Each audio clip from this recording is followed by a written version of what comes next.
Ginn here, and in today's video, I'm going to give you my ultimate virtual acquisitions sales guide today. I'm telling you right now, this is a $3,000, $4,000, $5,000 acquisitions mini like boot camp today, where I'm going to break down exactly how to close your sellers virtually over the phone, over a computer, anything you need to know about the entire process of closing your sellers in virtual wholesaling real estate.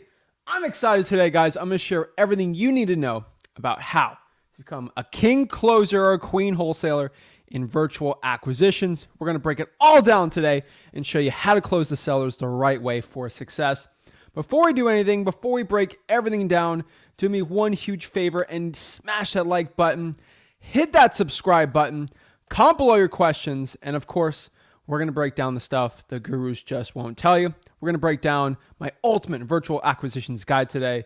So without further ado, let's get it going. Let's get everyone excited, and it's wholesaling time. Woo!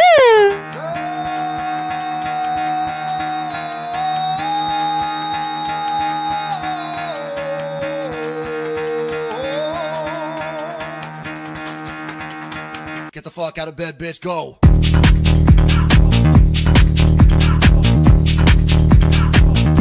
Get up and get the guy go.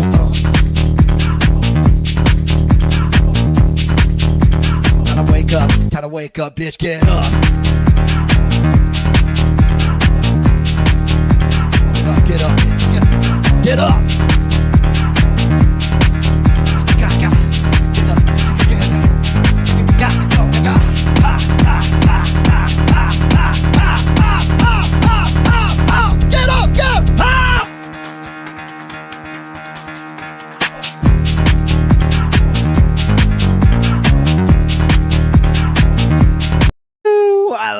Guys, what is up? Zach Ginn here. We're going to be breaking down exactly my virtual wholesaling guide.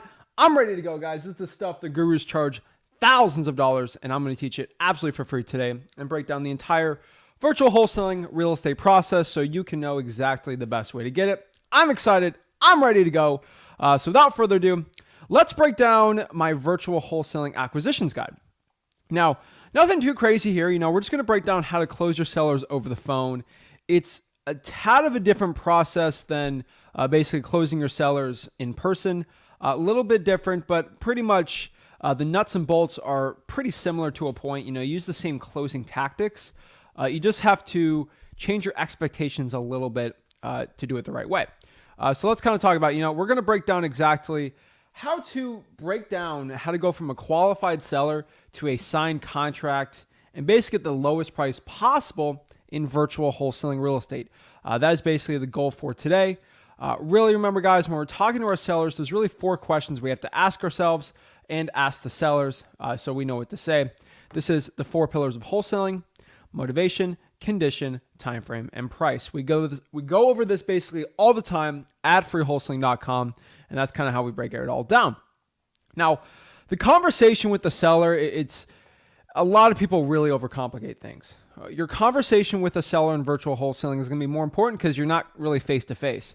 Body language isn't the biggest thing, which is, I guess, a big plus, but everyone thinks it's the biggest deal in the world. But really, it really comes down to tonality, speed.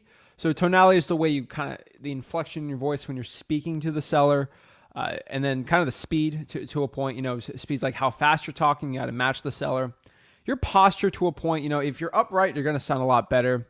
The timing of your words are going to be everything. Kind of when we talk about the closing lines here, it's going to help you out a lot here. The timing of the words are going to be important.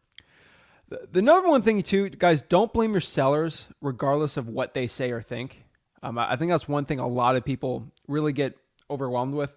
If a seller says something mean to you, or they don't want to deal with you, or they don't want to deal with your cash offer, don't get upset at it. I mean, it's like fishing to a point. Sometimes you just don't catch fish, when you're at a spot and you go to another spot. It's like, baseball. If someone's throwing a pitch, you can swing on it, you don't.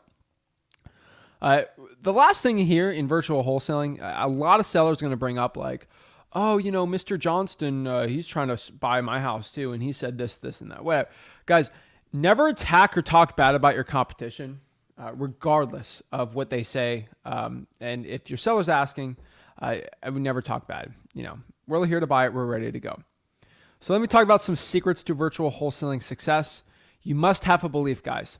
A belief is the mental acceptance of a statement in which you hold true. You guys have to believe in yourself, believe that you can actually give a cash offer to the seller, and believe that you and your partner can buy the property cash. When you do not have the belief that you can do this, you will not succeed in this business. You must have a belief in yourself that you can actually get it done and become successful. And most importantly, have a belief that you can actually buy this property for cash. So many people don't have this belief, and it's not good. So belief alone, although it's not enough to be great at sales, there's some other things too. All great salespeople, virtual wholesalers, acquisitions people, they must also have conviction. Conviction is an unwavering confidence in your belief. So your conviction will make up for your deficiencies. You have to have an unwavering confidence in your belief and the way that you can help someone out with you and your cash partner. This will be huge for your success. The person that cares the most about helping their sellers will be the buyer. I think this is one statement a lot of wholesalers out here, they know it, but they don't really implement it. And this is something I feel like a lot of virtual wholesalers, a lot of beginners in wholesaling real estate need to understand. But the more you care about the seller, the better chance you're going to get the deal. And pretty much the person who cares the most is going to help the seller out. If you care about the seller needs, you might offer him more.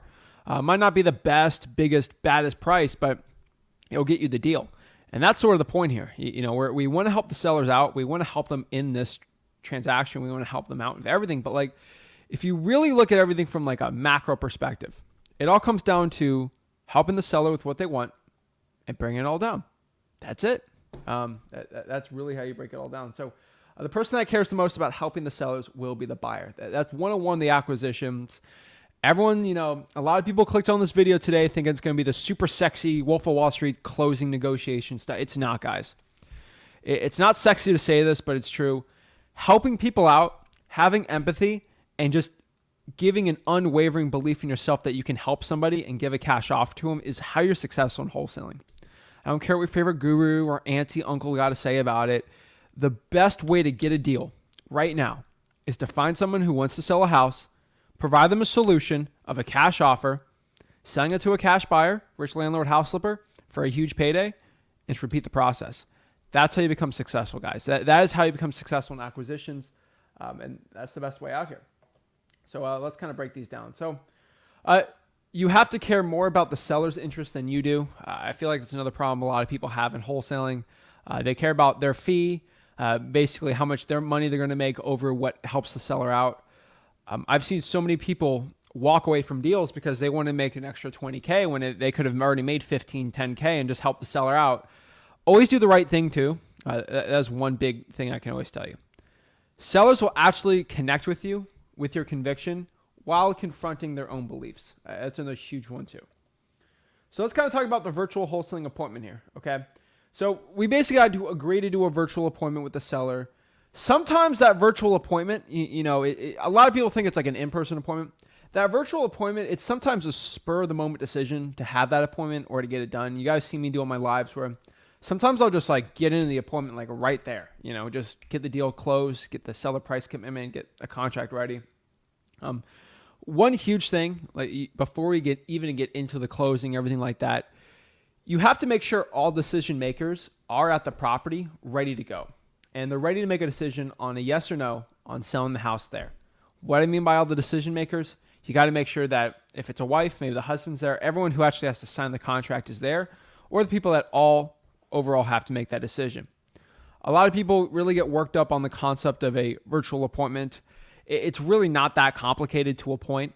If you can actually go out here and say, hey, Mr. Seller, are you ready to make a yes or no decision on selling the property? Me and my partner are ready to buy it. That's it. Some common objections, when you're getting ready to do this process, like, okay, well, when you go to the house and go look at it with me. And that's when I get all the time. I was getting that kind of yesterday too on my Zillow for Sale by Owners, the live cold calls. And it's like, well, it's not really the way we do it. And you have to explain and bring those expectations up front with the seller if you want to close them virtually. So the way we do it is we actually get the paperwork already done. And then from there, we take pictures, and then we basically have my partner might come by and look at the house, and then we close on it. We just do it to save time, and it makes it a lot more efficient. That's pretty much it. Most people really overcomplicate the virtual appointment, but you really just got to set up really easy and you go from there.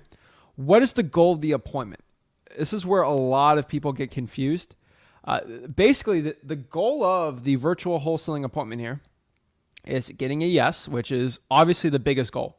When we are closing a virtual seller, when we're closing everything virtually, the biggest goal, the biggest, baddest, best one, the sexiest one out here is just getting that yes from that seller, right? We want to get a yes from the seller that, hey, I want to sell their house to you. Beautiful. That's the best one, right? We want to get that yes. Sometimes you don't get that, right? Another good one is no. A lot of people think no is really bad, but actually no is really good on virtual wholesaling appointment. Like either you want a yes or a no. If you get anything outside of a yes or no, it's bad. It is not a good real estate wholesaling deal. We don't like it. Not good. Most people, though, out here, they think no is the worst thing ever. No is not. Let me break down what the worst thing ever. And we've kind of gone over this before, but like a maybe. A maybe is hands down the worst possible outcome in a virtual wholesaling appointment. When you're just giving an offer to a seller, the worst possible outcome here is you get a maybe. Why is a maybe bad? A maybe is bad because it's going to create time, and time kills all deals. And that's not going to help with your success in wholesaling. Time kills all deals. So bring this from the top. If we get a yes, we get a deal. We get a no, we don't. You have to understand in virtual wholesaling, especially in wholesaling real estate, that if you go and talk to a seller and you get a yes, it's great. If you get a no, that's fine. Most people aren't good wholesaling sellers. Like most sellers who want to sell the property aren't good wholesaling deals. I think a lot of people overcomplicate that part. And it's absolutely true. Most of your deals are going to be no's. And if you understand that, and if all your deals are yeses and you're not talking to enough sellers, maybe's bad because you don't get that definite decision. And then you're always with the what if, and then you can never close them. You're stuck in follow-up. It's bad. So before we start that virtual appointment, remember, guys, you have to condition the seller. It's very important you condition the seller. So what's the condition the seller? It's making sure you get that yes or no decision, right? Condition the seller. You basically gotta say, hey, before I come to the property, before I look at the property, I just want to ask you a question. Before I actually go talk to you here, I don't want to waste your time or my time, and I'm very, very busy. I usually only come and look at the property once, or my partner comes twice. Before we kind of break down the numbers and everything here, are you ready to make a yes or no decision right now on selling the property? That's pretty much it. You do on the day of the appointment, but honestly, for virtual wholesaling, you have to just make sure they're ready for that yes or no decision. So once you condition them, then you can kind of get in the nitty gritty here. Before I set up a virtual appointment with the seller, before I actually get into the offer and everything, the one thing I really love doing is comping the property. I feel like before you actually give an offer, you need to comp the house and basically find the MAO. Now, what is the MAO? MAO stands for the max allowable offer. That is basically the most you can offer a seller overall. So if I know my max allowable offer is $200,000, that means a cash buyer most likely, doing my calculations, will offer me probably around $200,000 for the house. So it means if I lock it up for $190,000, that means I can sell it for $200,000 and make $10,000 in profit. Pretty good. Not bad. Not some bad moolah, right? That sounds pretty good. A lot of people don't understand this concept, but if you comp the properties and get the MAOs, it makes it so much easier. There's so much less stress on that virtual appointment because you know exactly what to offer the seller. Once you know exactly what to offer the seller, it just gets so much easier, guys. Hands down, it's just going to help you become as successful as possible. So how do you calculate MAO? I'm going to give you a quick crash course, nothing crazy. But this is basically the formula, ARV minus repairs times 70% if your ARV for that house is under $120,000. See it right there? That's it. Really not that complicated. If your ARV is under $120,000, it's ARV minus repairs multiplied by 70%. I don't care what any of your knuckleheads in the comments wants to fight me on this. This is what actually works, okay? That's it. If you don't like it, then run your own business. But this is how I do it. This is how I find a lot of successful wholesalers out here. Most people, they do it the wrong way, and then they always lock it up for over what it's worth, and then they never make a lot of money or their margins really suck. And this is how I came up with this formula, and it works. Now, if your ARV, this is rough stuff too. This is updated to this week, okay? This is what my dispo team, when you're dispoing deals with us, www.flipbook.com/JV. when you're sending us deal, like this is how we're comping it too. ARV minus repairs, multiply by 80% if the ARV is between 120,000 to 240,000. Remember, guys, like this right here, this is stuff you have to pay thousands of dollars to go see this information. Just FYI, this is the stuff. And I'm giving it out for free. So make sure you smash that like button and subscribe. But basically, that's it for that one. Now, if ARV is 240 to 300,000, we're roughly around 83% there. ARV minus repairs times 83%. And then basically, once you're over 400,000, you know, I like to keep it around 85%. And you know, ARV over it's about 300, 400, you know. And then basically when we get to like $1 million houses and stuff, like you can be in like 86, 87. Heck, you get a correct multiple on a commercial deal. It could be a 90, right? It all depends to a point on how much it is going to be. But yeah, a lot of people, it's crazy, but yeah. All right, let's see. All right, so that's basically the formula I'm saying it works the best. Most people really overcomplicate it, but like that's it. So let's talk about the virtual appointment. You know, it's a little different than the physical appointment. I'll be completely honest with you guys here. It's a tad different. You know, a lot of people, you want to look at it similar, but it's different to a point. I have a lot of so I think one really important thing you guys do is I actually have a lot of recorded conversations in freewholesaling.com and me locking up sellers. Even mailingmastery.com, I actually have things locked up there, virtual wholesaling. I actually have a video under the real deal section or my acquisition section in freewholesaling.com where I literally lock up a $75,000 deal, all virtual. Was even dealing with, like, seriously, it was crazy. And then I lock up these deals all virtually. And it's kind of back in the day when I was doing all the acquisitions myself, but the stuff's tried and true and it still works today. So it's a little different. You know, the best advice I give to a newbie in virtual wholesaling, especially when it comes to their acquisitions, is you want to talk to the seller kind of like you're going to buy a car. And I think a lot of people get very confused the way I talk like that. A lot of people think it's very weird that I say that, but there's a method to my madness. So you want to talk like you're buying a car to a seller because a lot of people get very anxiety ridden when it comes to the acquisitions process, closing a seller, especially virtual. And if you really put the stress out of that, a lot of the overthinking in your head, you're going to do fine. So I know all of my analysis paralysis overthinkers out here. We all love you. We all love you. But I think one thing that can change a lot of the way you guys think is like buying a car. So most wholesalers out here, y'all have bought in cars before, right? Y'all have bought in a car most of the time. Like everyone in like analysis paralysis right now, right? And if you act like you're buying a car, right? What do you do when you buy a car? Hey, I'm looking to buy a car.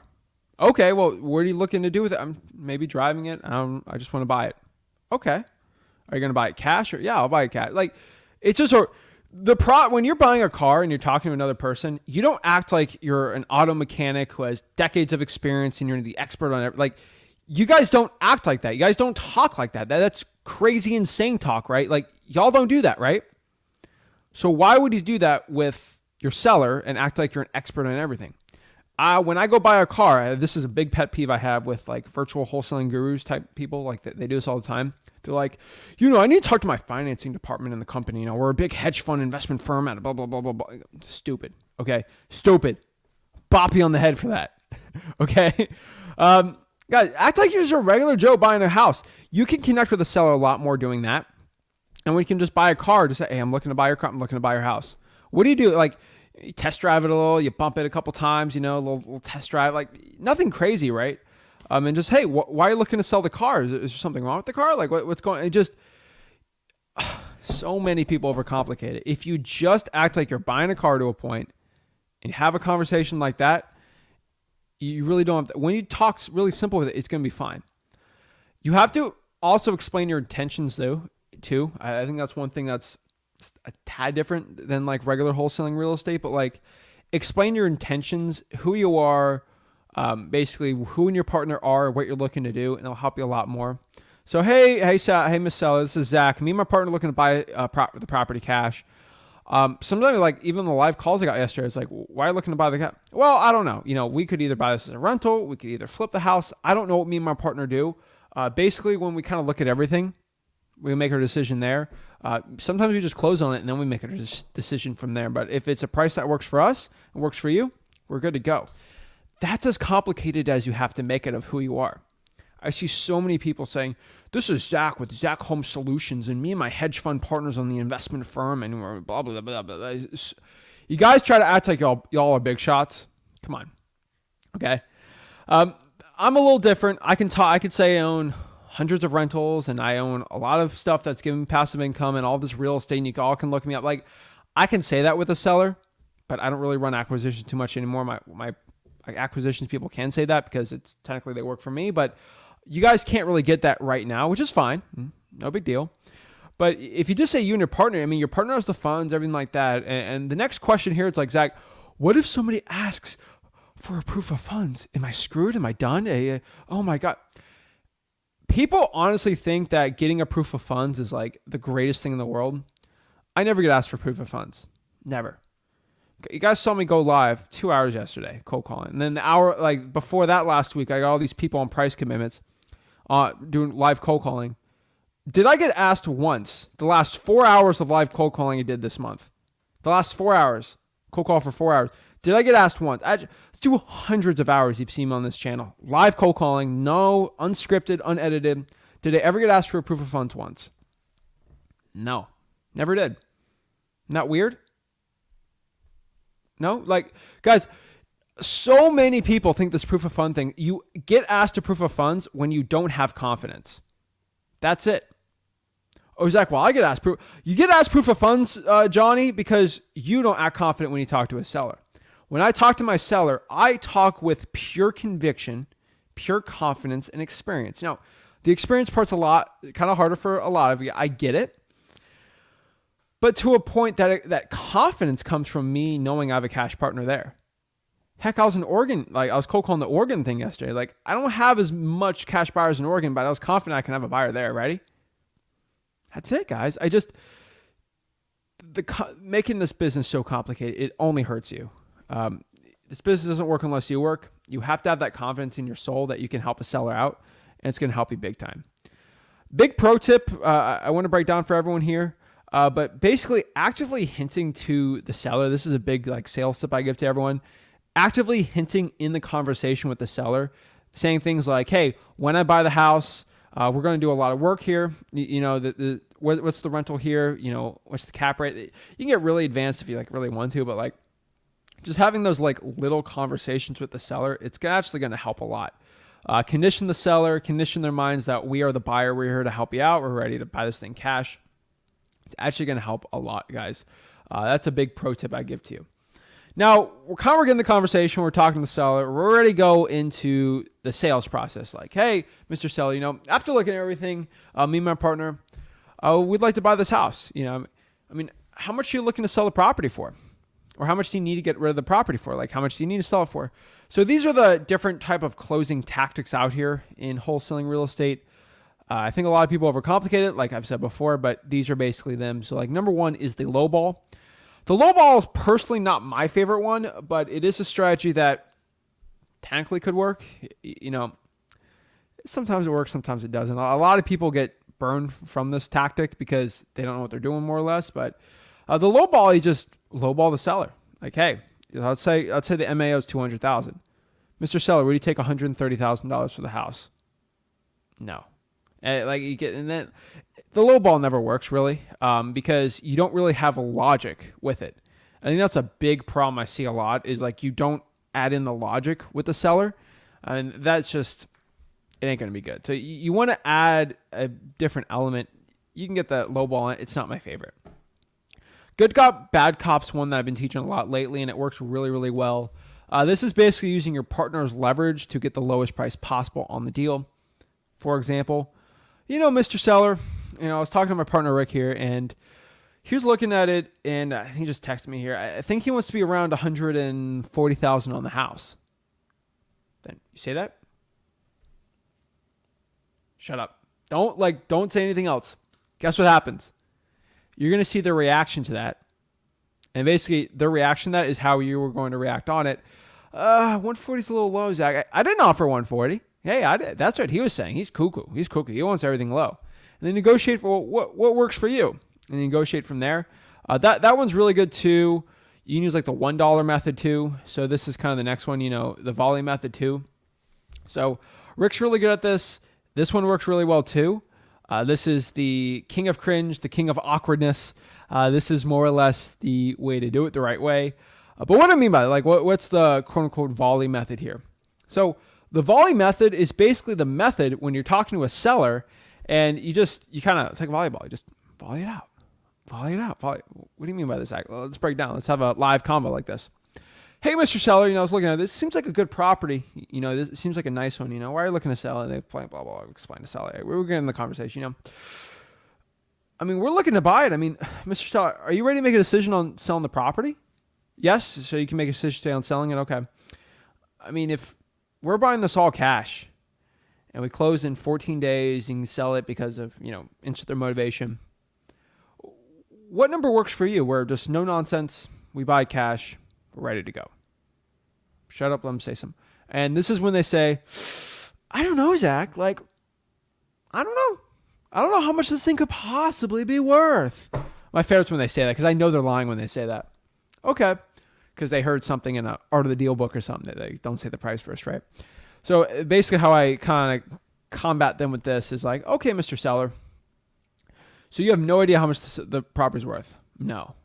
Well, if you did know, what would it be? I don't know. I'm like, well, obviously we're coming here. You have a number in mind. Obviously you're not going to sell the property for nothing, right? Not giving it out for free. But so what would work for you? I don't know.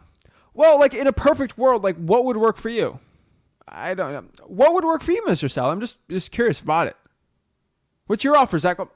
I'm just trying to gauge where you're at on this. You keep volleying. Usually when you volley 4 or 5 times, you're going to get the price from the seller. You can also do the other one, like the seller first method, where you just ask the seller what they want to sell first, kind of like I said before, except the seller does give you a price first. You can even use the dollar method. I actually like the dollar method. I think the dollar method actually works really, really well. What is the dollar bill method? You basically ask the seller. These are all different you can't use all of them at once, but you can kind of put them in your repertoire of virtual wholesaling acquisition. This is Mr. So you have no idea how much you want to sell the house for? No, I have no idea, Zach.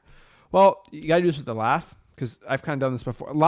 Some no nonsense people don't like this, but it works for a lot of people. Maybe you have some rapport with Mr. Seller. See, I'm laughing there. Mr. Seller, would you take $1 for the house? And just, you see how that little fake laugh? Because obviously I'm a world-class actor, but number 2 here is, the reason I'm saying this is because they're not going to sell the house for $1. That's utterly comical. Makes no sense. Why would anyone do that, right? But he's not going to sell it for $1. But technically my offer here was $1, so they got to counter. If they say no, I'm going to sign the contract for $1, which obviously I won't do. But I wouldn't sell for $1. Well, that means you probably, what price? Not $1. Well, $2? No, not $2. $3? $4? What? $10,000? And you keep going up till it's $50,000.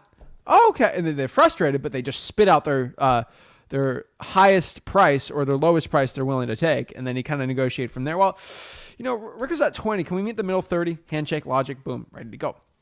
A lot of sales kind of comes back in 3 steps. This is one thing. This is kind of scientific sales type method. I think the dollar bill method, of course, dollar bill, y'all, Wu-Tang, cream, cash rolls everything around me. But obviously I throw on the Wu-Tang shirt for the dollar bill method. Hopefully everyone can catch my drift on that one. I think some of the people know what I'm talking about. But what I can tell you with this method is, all right, let's pull the curtains down. Let's get serious here. You're talking to me one-on-one right now. Let me tell you something right now that costs thousands of dollars to learn that you won't even get at these huge guru bootcamp seminars I just give for free. No one in wholesaling ever talks about this when it comes to acquisitions. This is something I always tell my team.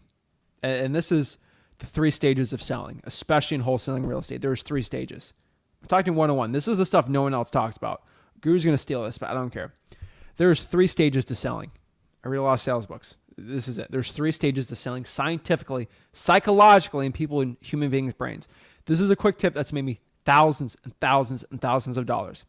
The way you're selling your seller in virtual wholesaling can be completely wrong. There's 3 ways to sell a deal. Three stages. Number 1 is logic. Number 2 is fear. Number 1's emotion. Number 2 is logic. Number 3 is fear. That is the method of selling a virtual wholesaling deal. So number 1, emotion. Number 2, logic. Number 3, fear is in that process. So number 1, most people, first sales thing is emotion. You got to give them emotionally. Emotionally, get rid of the property, sell it. I want to get rid of the stress. That's where most sellers are, motivated sellers are. Number 2 here, logic. If you can't sell a seller on your cash offer with emotions, why they're not agreeing to sign right now is because of logic or fear. You got to go through the process. Most people are on emotion, so you got to sell off emotion first. If emotion's not working, you got to go on to logic. How do you sell in logic? This is the thing that most people in wholesaling can't grasp or can't understand. Some sellers are purely logical, and you can put emotions with it and get the deal sold. So how do you do this with logic? The meeting in the middle is the most logical way to sell a wholesaling real estate deal. So your logic could be really good for you and maybe not good for a seller. I mean, logic's kind of an opinion to a point. So if someone wants to sell at 50 and you want to buy it for 20, let's say the deal is a deal at $50,000 and the seller wants to sell for 50, and you could put whatever. If I say I want to buy this thing for 10, if you meet in the middle, you're at 30, you have the advantage on the deal, but you're meeting in the middle, quote unquote, because your offer is so low that you use logic, emotionally, like you logically sold the seller there. Beautiful. You met in the middle, you sold it on logic. Now, the last most important part, if you can't sell someone on emotion, which is just getting rid of the property cash offer, or logic, you have to throw in the Hail Mary. Where's the Hail Mary? Where's the Kobe shot? What is it? This is fear. Now, fear is the one I probably close 5% of my sellers on. It is definitely an 80, I would probably say 80-10-5 split. I sell a lot of my deals. So 80% of the deals are pretty much emotion, 10% are on logic.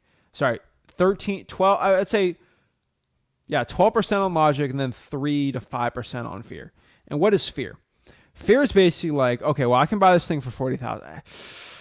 $40,000 doesn't work for me. That's not logical to me, and I'm not emotional on it. Like they're saying the keywords on there. Well, you just go in fear. Well, you know what, Mr. Seller? You already said you're ready to make a yes or no decision, so I'm going to need an answer. I can give you an answer today. This is really when that fear comes in. Like, okay, well, me and my partner we're gonna call some other people about buying houses. We only have, I'd say, $400,000 to buy and renovate a property, and I'm looking to buy this thing for $250,000. I gotta put my renovation. It's gonna cost me a lot of money. I'm gonna give you this offer. It is good for the next 12 hours. Okay, you need to call me by 10 a.m. tomorrow on a yes or no decision, or I'll probably just gonna buy another house by tomorrow. I have all these calls. I don't need to buy this house. You let me know, or 24 hours or whatever. That installs fear. The only way to install fear is kind of make that ultimatum, put a time deadline. Sometimes the seller doesn't sell. It sucks, but it's true. Sometimes the seller just doesn't sell from that. Not good. Not my favorite, but that is a method out there. And it sucks when the seller says no to that, but that is the best way to close. So many people don't understand how that works, but in my personal opinion, that is the way to sell these deals. You either sell it through emotion, logic, or fear. No one ever talks about that, and I just don't care anymore. These gurus really drive me so crazy. That I just gotta destroy them. It's the only way I can do it. That is the only way. It's just funny. But seller first method is really good. Quick FYI, these are 2 words you should never say on your virtual wholesaling appointments. These are the word investor. Use the word cash buyer instead. Number 2 is contract. Don't say that word. Say paperwork instead. I'm telling you, you'll get a lot more better results. So here's the last part here. This is basically agreeing on the price and signing the contract. So what I mean by this. So basically make sure you agree on the price. So if you agree on a price with the seller for virtual wholesaling, you need to stay on the phone with that seller and have them and then you send over the agreement via an e-signing service. Let's see if you guys. I said stay on the phone until they sign. Okay, you stay on the phone. You do not get off that phone until they sign that contract. What is the number one issue I have in virtual wholesaling when people give me complaints? They say something bad in the group, in the mastermind group. That a lot of the complaints I get. Oh, I sent the contract and it never got signed. Of course, dummy. If you give somebody a contract and they just read, they're just going to read it. They're going to overcomplicate it and they're going to have objections. Once somebody has an objection when they're reading that contract and you're not present, that unheard objection, that undone objection is going to be the biggest thing that's going to kill the deal. If there is an objection and you don't answer it, that deal is dead. And when someone's reading a contract by themselves and they have a question of what's an inspection period, this person's trying to screw me because no one's over doing their inspection period or no one's like answering that, overcoming that objection. Deal's dead. That's why a lot of deals die when you just send the contract over and you don't stay on the phone. That's why you need to stay on the phone with your sellers. Stay on the phone until they sign. Another big thing about that is like if you stay on the phone until they sign, they're kind of like annoyed. So one analogy I could tell you on this is like being a kid. So remember you're like 10 or 11 years old and you were in your room and you had a really messy room. I think most kids 10 or 11 had really messy rooms, right? What would you do if your mom came up to you during dinner or whatever and she said, Zach, you need to clean your room? I'll be like, okay. What are you going to do as a 10, 11-year-old kid? Just one out one ear, out the other, right? And you're not going to clean the room, right? Like, because you heard at dinner, it's nighttime, hang out with my friends, maybe playing Fortnite. I don't know what the kids do now. But you're going to do that, right? Now, what are you going to do instead? If you're eating dinner, you're going playing your video games in your room, and your mom goes in the room, and she says, you need to clean up your room right now. Okay, that's a little more, and then she leaves. You might do it a little, but like you're not going to you might procrastinate and 50-50 at 10, 11. I think the parents who have 10, 11-year-olds understand that's how kids are most of the time, even me when I was 10, right? But if my mom came in, she said, you need to clean up your room right now or I'm not leaving. And now it's awkward. She brings in a chair. She's like, you're not leaving until, I'm not leaving this room until you're out. And like your friends are on the game and you want to play your video. I'm like, shoot, I want to eat dinner. I want to get out of here. If your mom's just staying in the room, this is awkward. Okay, I'm just cleaning the room to get you out of here. Same thing with the seller on the phone. If you stay on the phone, it's like, I got to get this guy off the phone. This is annoying. I got Pilates at 7:00. Guess what? You're going to just sign the contract so you don't have to deal with the guy on the phone breathing down your neck talking to you, right? And I think that's an interesting analogy, but it's the truest analogy for virtual wholesaling acquisitions. That is going to be the best way out here. I think a lot of people, they get stressed out over it. And they can answer the objections. It works really, really well. I think another thing you have to do also is you have to explain the process with the seller once they sign. So they got to sign the contract. Once they sign the contract, you have to bring over expectations with the seller and kind of the process so they understand what's going on. So what is this? So explain the entire process going forward with the seller once they sign the e-signing thing, dot loop, DocuSign, wherever, of how you and your partner might swing by the property. Definitely at least one of you are going to, for one more time, to look at the house. I promise you, Mr. Seller, it won't change the agreement. We're just going to look it over and maybe plan a renovation, see what we're going to do with a rental, flip, anything like that. And we're going to do it one more the day of the closing just to confirm the condition. Going forward, we're going to explain that process again. You and your partner. Here's a quick list of the process. Once you get a deal under contract for virtual wholesaling, this is what you're going to tell the seller, right? You and your partner are going to swing by the property one more time. Won't change anything on the property. We're going to look it over and plan our renovations. Number 2, somebody will come by and take pictures of the property. Probably my photographer. He just wants to go take pictures, make it all pretty. So if we're going to get renovations, I can give the pictures to them so they don't bother you, right? Last but not least, this is just for the seller. This doesn't even help anything, but this just makes the seller more at ease. We are going to send, so Mr. Seller, we're going to send the information over to the title company. We're going to grab it and we're going to give it to them as soon as possible. Just to understand, the title company is going to be calling you, asking you questions, information. You can call them too if you want. They're going to ask you things. This gets the seller excited, right? They're going to ask you some bank account information. So they want to know where they can send it, check, wire, anything. They want to just figure out how to get you paid. That's what the seller really cares about. So when you ask that you're going to come by and look at the house, that gets them upset. But if you kind of explain that we got to get your information to know how you get paid, they love it. They get excited, right? So it kind of, neutralizes that to a point. It's really fun. So that's basically it. That's my virtual acquisition sales system, more or less, of how I close these deals. I think if you just go out here and have a simple conversation and you try to help a seller out and you kind of say these lines the right way, you're gonna be successful. So many people overcomplicate this. If you just do that, you'll be good. So guys, that is my sales type system today. Let me know if you got any value from this. Let me know if, make sure you bring the $3,000 credit card to Guru Industries for me on that one. But yeah, I'm excited. So let me see any specific questions on this, and we might be able to start getting the one-on-ones. And yeah, what's up, guys? Hopefully everyone's doing a good thing. Having a great day today.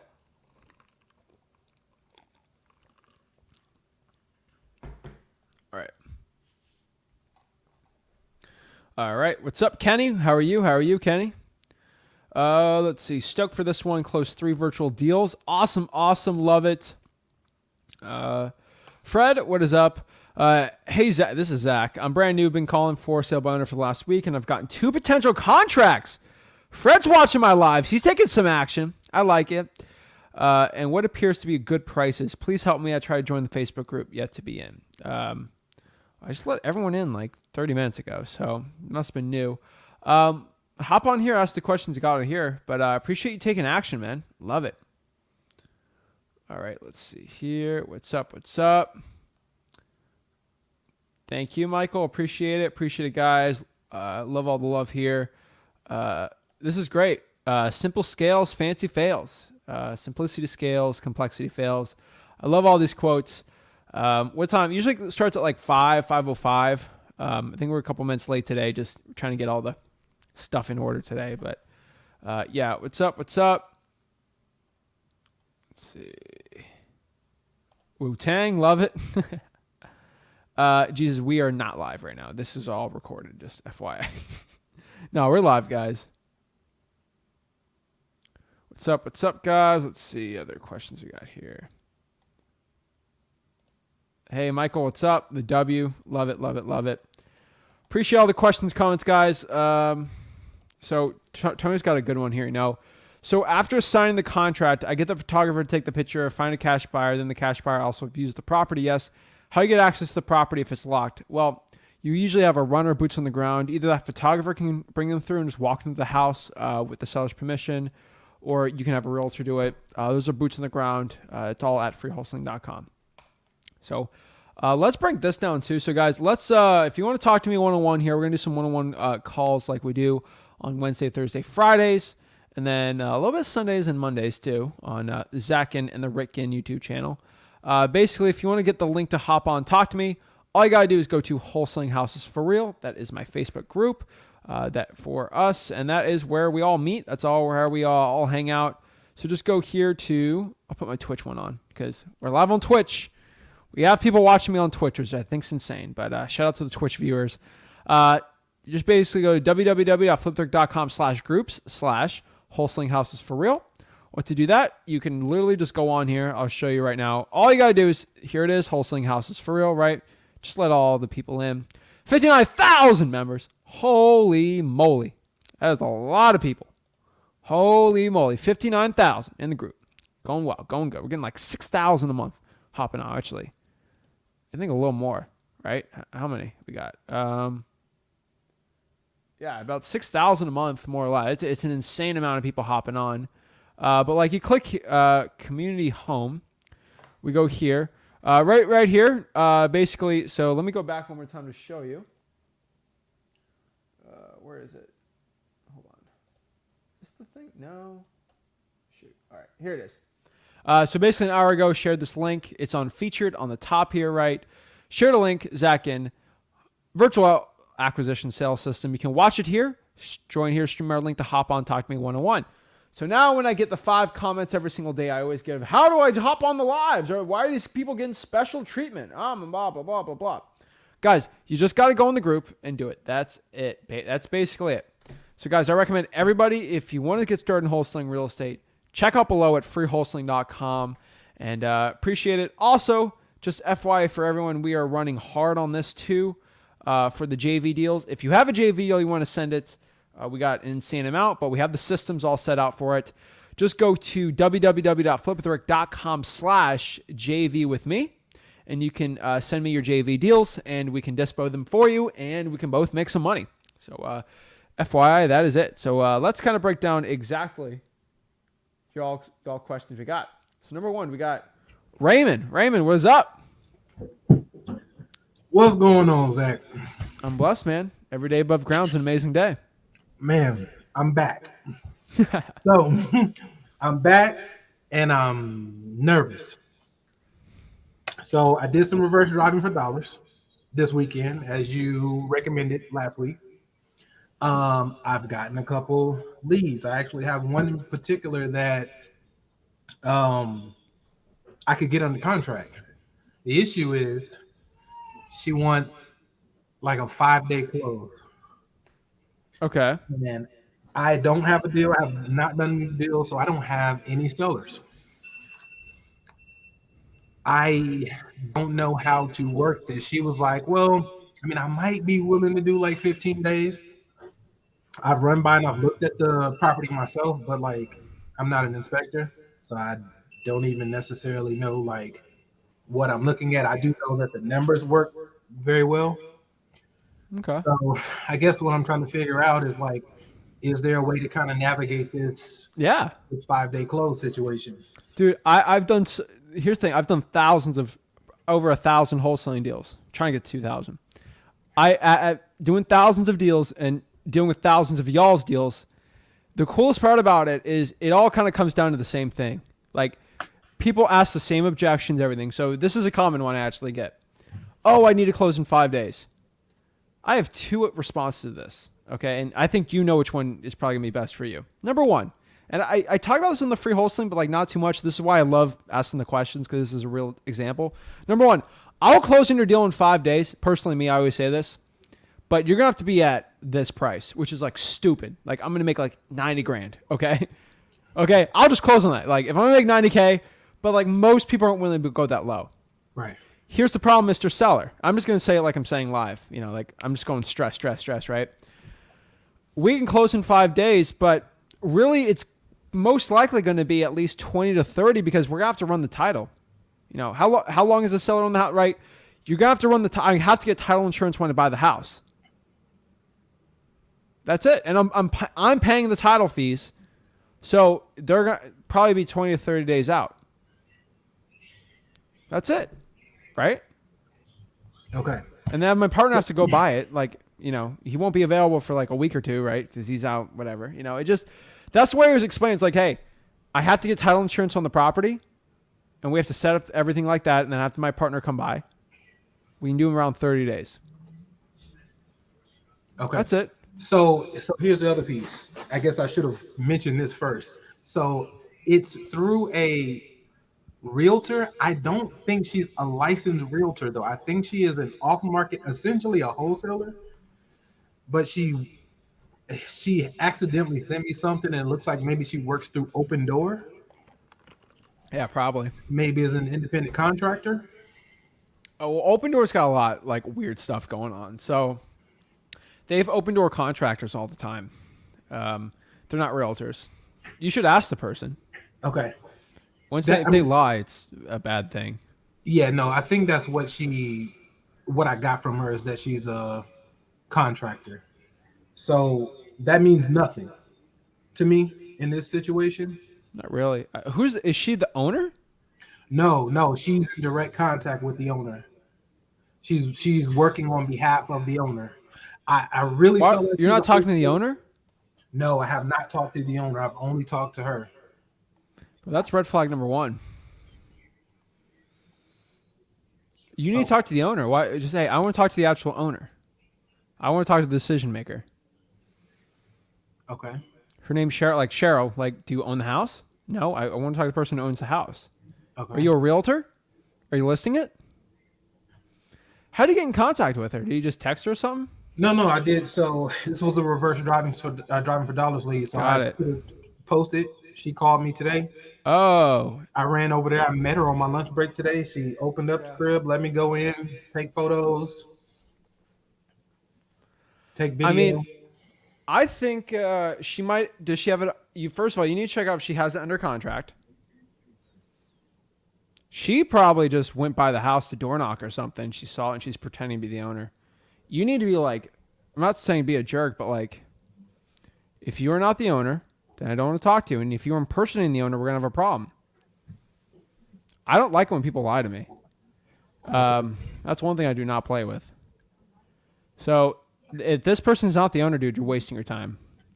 I'm saying that nicely. Because all that rapport you're trying to build is just wasted. Interesting. She's trying to close in 5 days, and she's not that stupid. Talk to the owner.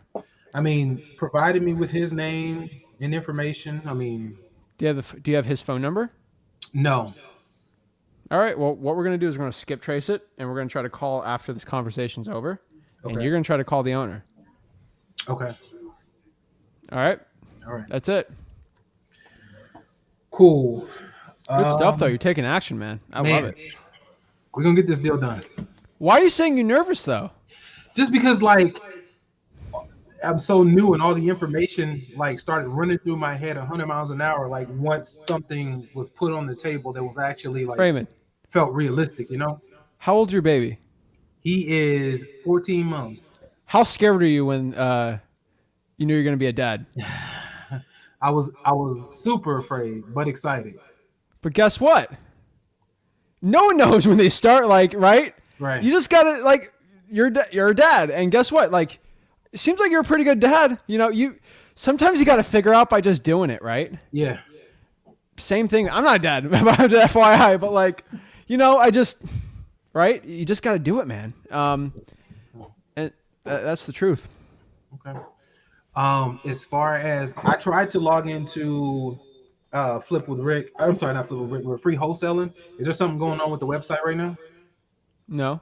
No. Interesting. All right. Just make a login and then just click the login on it. So what's the problem with it? So when I plug in my login information, Yeah. Okay, hold on. Let me plug it in right now. So log in now. All right. And log into account.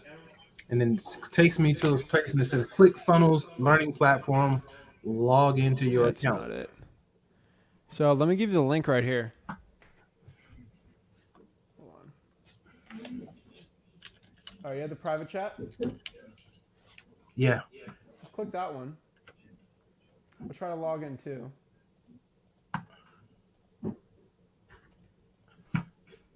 All right. Already a member, log in now. Log into account. Yeah, it does the same thing. I'll just make a new account then. Okay. Yeah, that'd be my guess. Hold on. I'm just gonna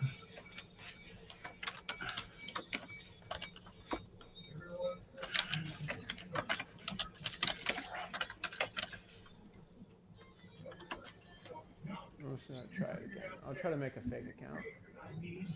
Done. All right. Log in.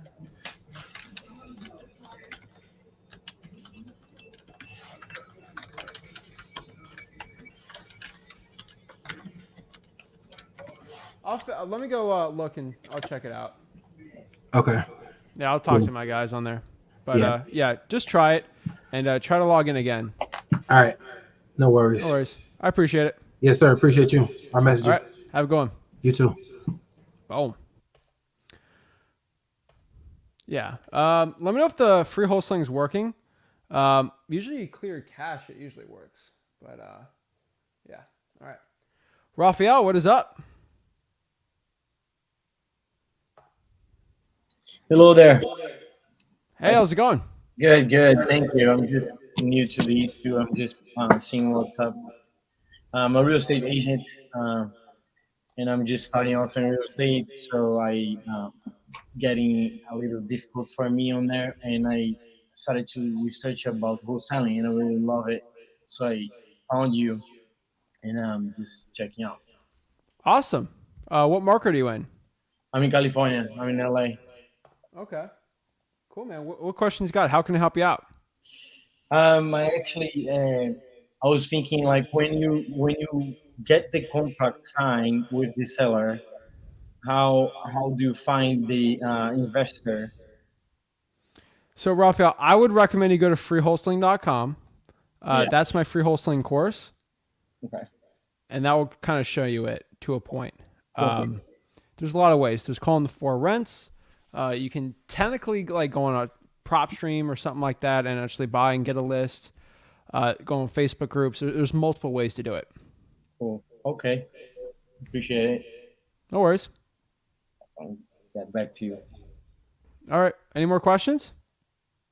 That's it for now. I All appreciate right. it. No worries. Appreciate it. Let me know, guys, if you can log into freewholesaling.com. I'll go check it out too, but I think it's working. It only has a thing on like, it was weird yesterday because I tried putting fake ones and they didn't work, but I made like fake ones on, I made real fake ones. Like I went to Gmail, made an account, and it worked too. So it's working for Diane. So just make sure it's working for you guys out here. I'll go see if it's working, but Hope's saying it's working. So we'll try to help Raymond out on that one. If it's not working on Raymond, I can give him another link to help him log on. But yeah, we'll be good to go on that one. So, alrighty, let's go to the next one here. We got Rebecca. Rebecca, how are you? Hey, Zach, I'm doing good. Sorry. No worries. How are you doing? How can I help you out? Good. So just a question. I've had like 2 or 3 contracts. They've fallen through, but I'm not giving up. I had a land contract that the guy wanted like 80,000 for the land. And I talked to a couple different investors and they're not wanting to pay that amount. And it's in Houston. Do you know what a good land value is there, like per square foot that I should be going off of? Nope. No. Okay. No. Everywhere in Houston's different. Okay. It's a You're gonna good have to market. reverse wholesale.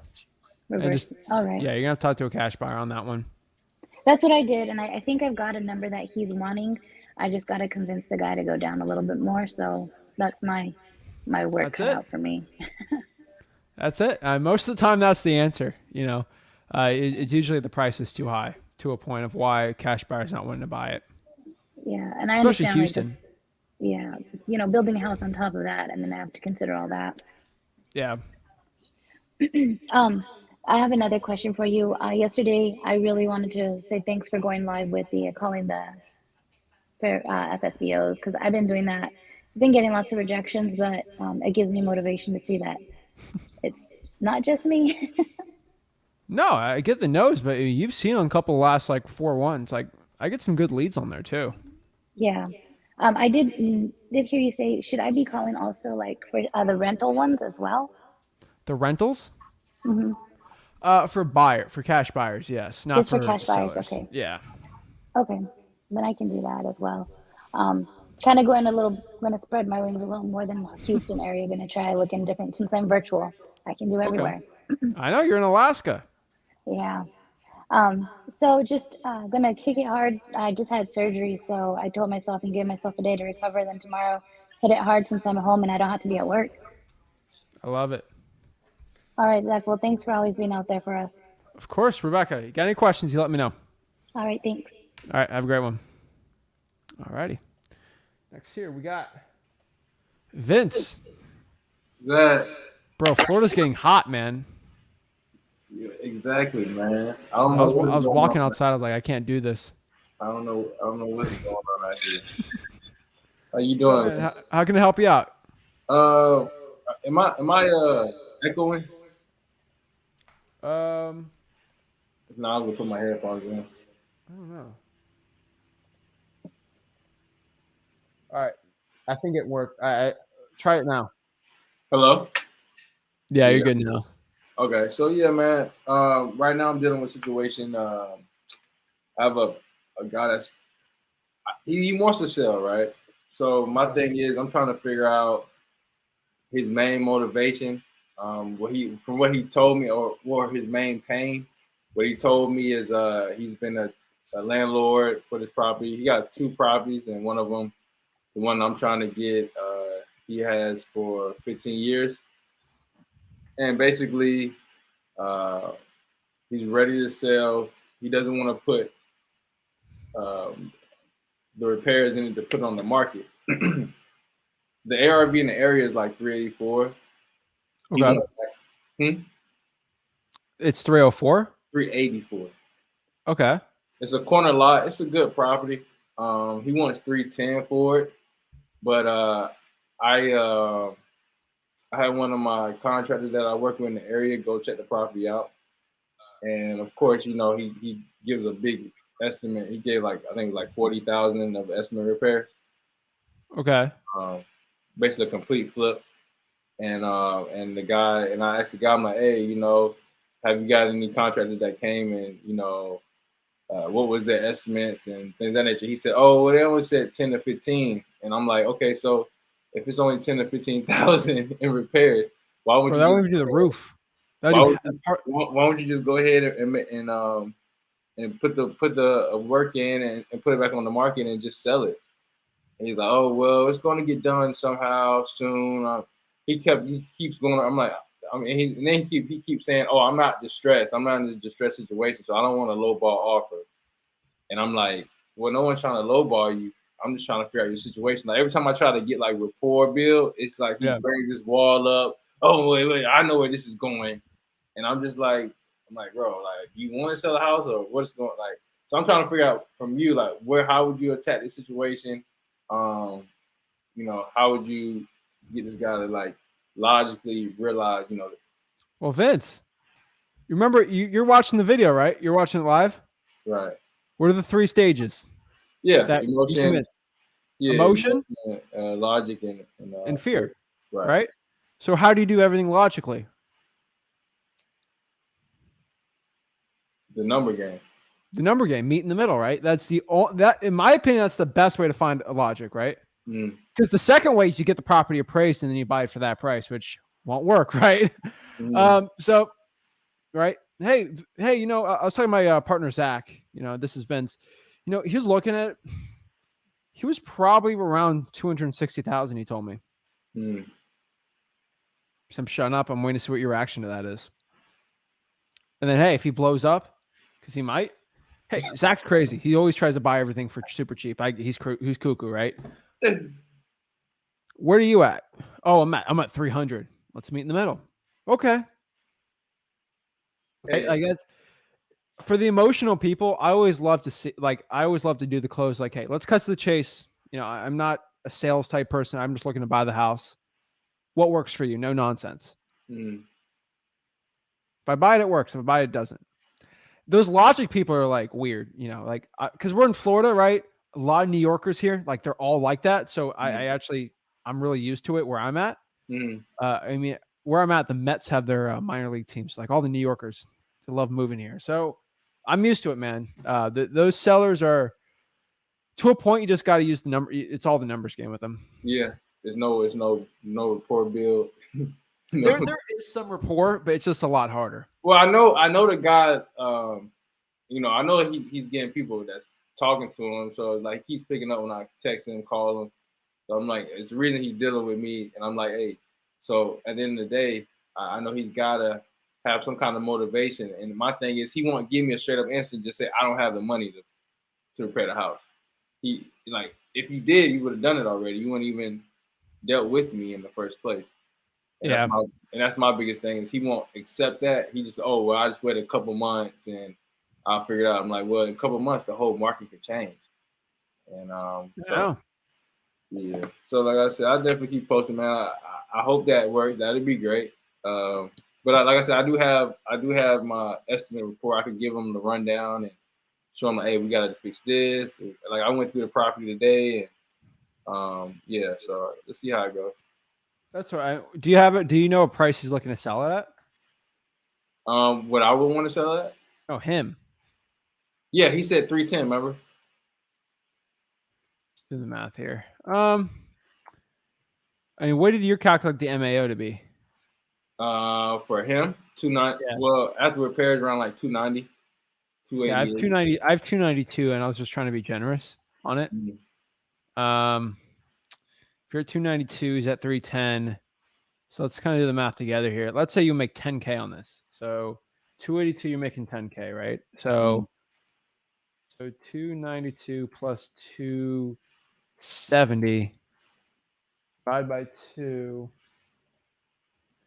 So if you're at 281, which could make you 10K, Mm. you would have to be at 270, which unfortunately is about 40K off of what he's at right now, which is it's a steep hill to climb, bro. It's a steep hill. I ain't gonna lie to you. Okay, that's a steep hill. Usually the sellers at like 300, and then like I try to bring it down. And you're gonna have to try the 270. I feel like 270 is the only way it works. I mean, honestly, I would not. It's a tough one, man. I would say go in person and just close it. You know, But that's the thing, Zach. He stays in New Smyrna. The property's in Seminole County. oh, like, he's oh. in New Smyrna. Okay. Yeah, he's like, oh, well, you know, because how I got in the house was like he gave me the code or whatever. And I'm like, yeah, let me know when you'll come by the house. And it's funny though, I know he has been by the house or somebody been because one of my door hangers is inside the house.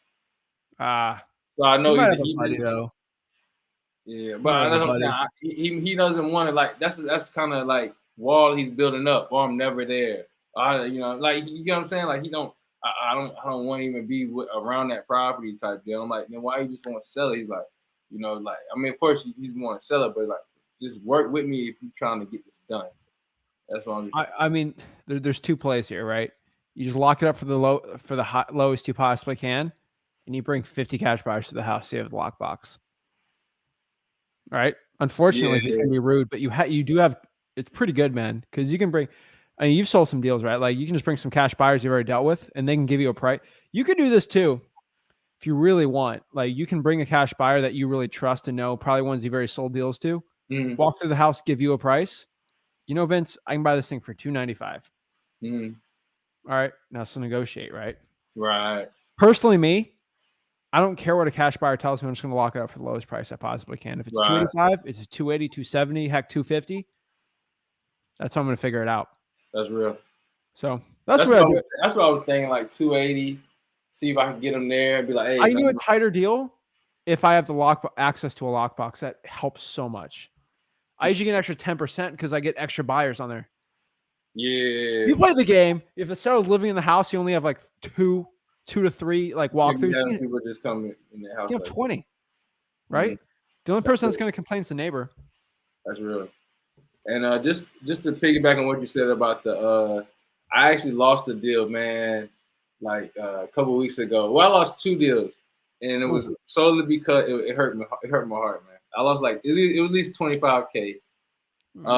The first deal, I was on the phone with the lady, and her mom was in the back. So obviously the lady needed her mom for confinement. It was a property that her grandmother gave her, and just for the people that when he's saying that don't get off the phone with the seller, you know, I was trying to lowball her, and then I came up a little bit, and I got to a number that worked for everybody. She verbally said, "Oh, that works." Her mom said that works.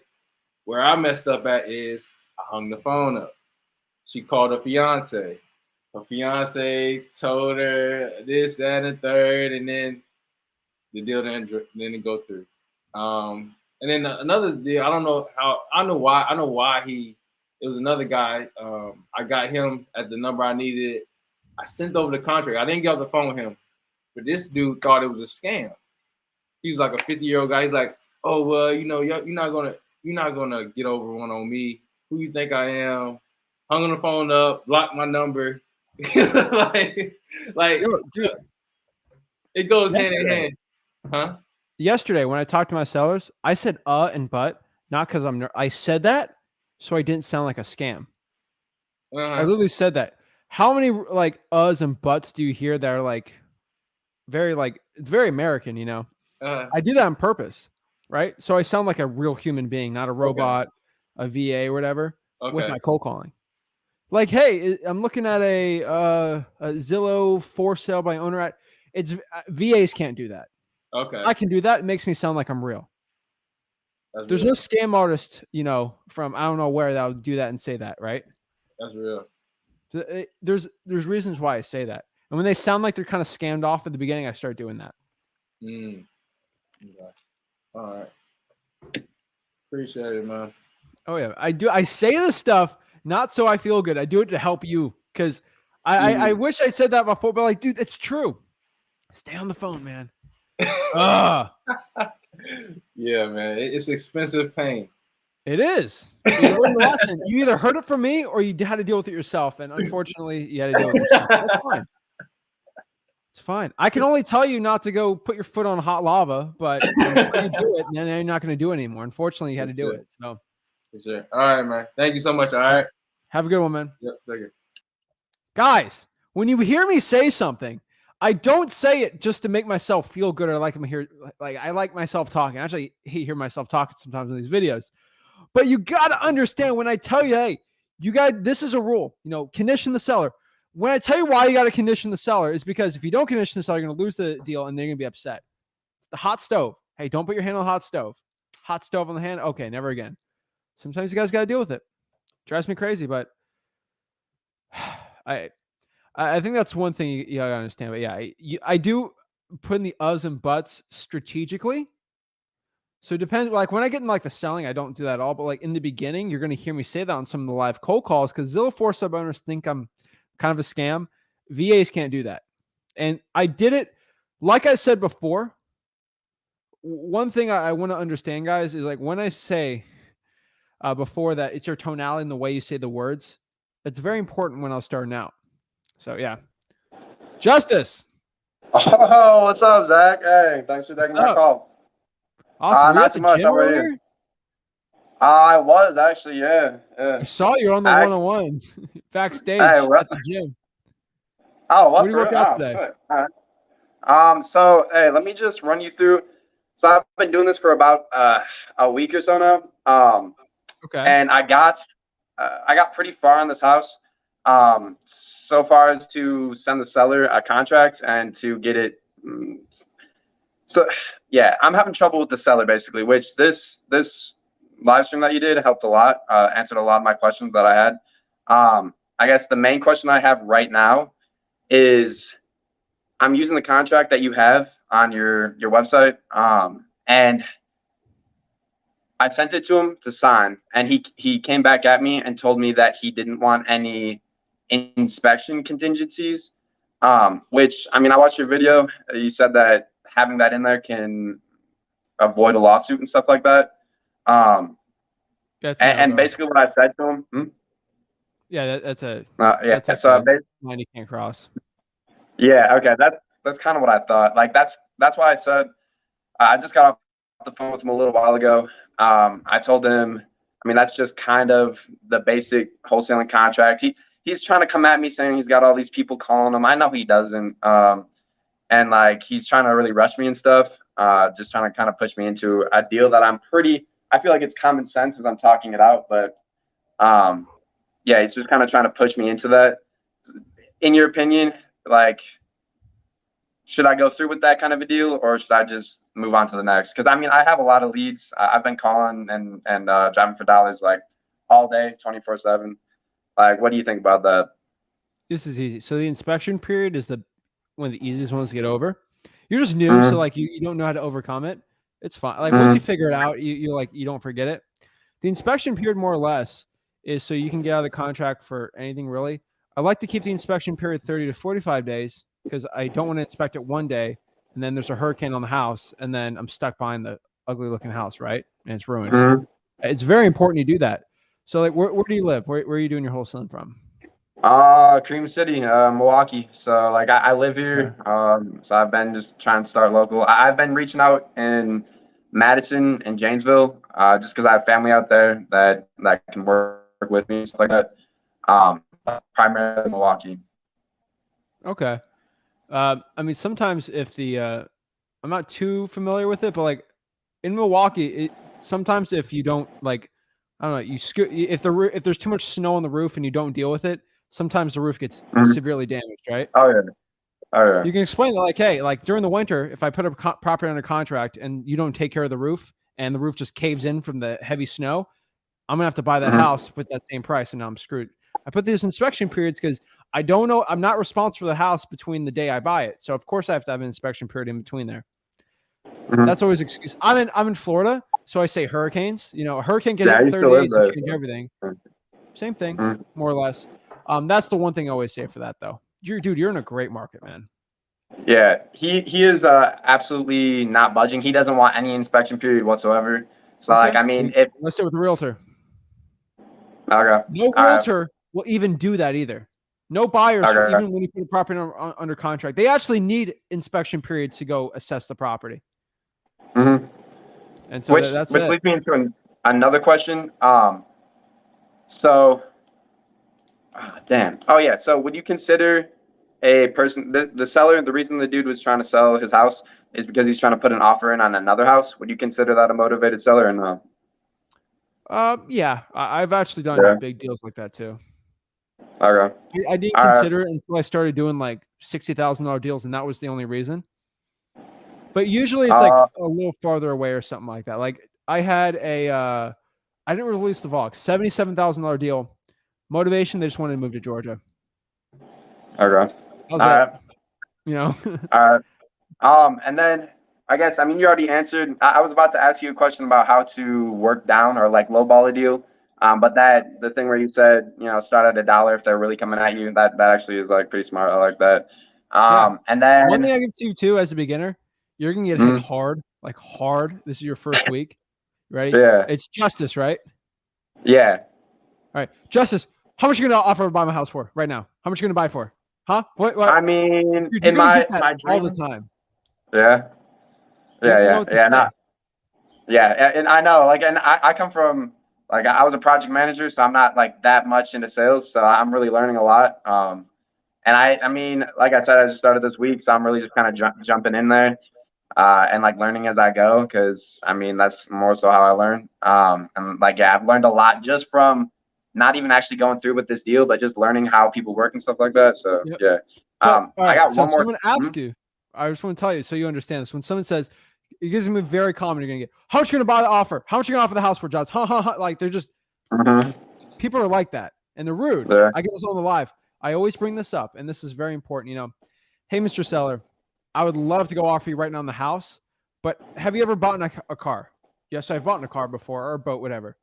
Have you test driven the car before you bought it? Yes, I did. Well, I need to do the same thing. Before I give an offer, I have to go look on the house. Okay. Catch 22. Because if someone doesn't want you to go look at the house, they're not motivated. Yeah. You're gonna get asked that, I promise you. You have over 50 conversations, you're gonna have a bunch of those. So just so you know what to do starting out. But yeah.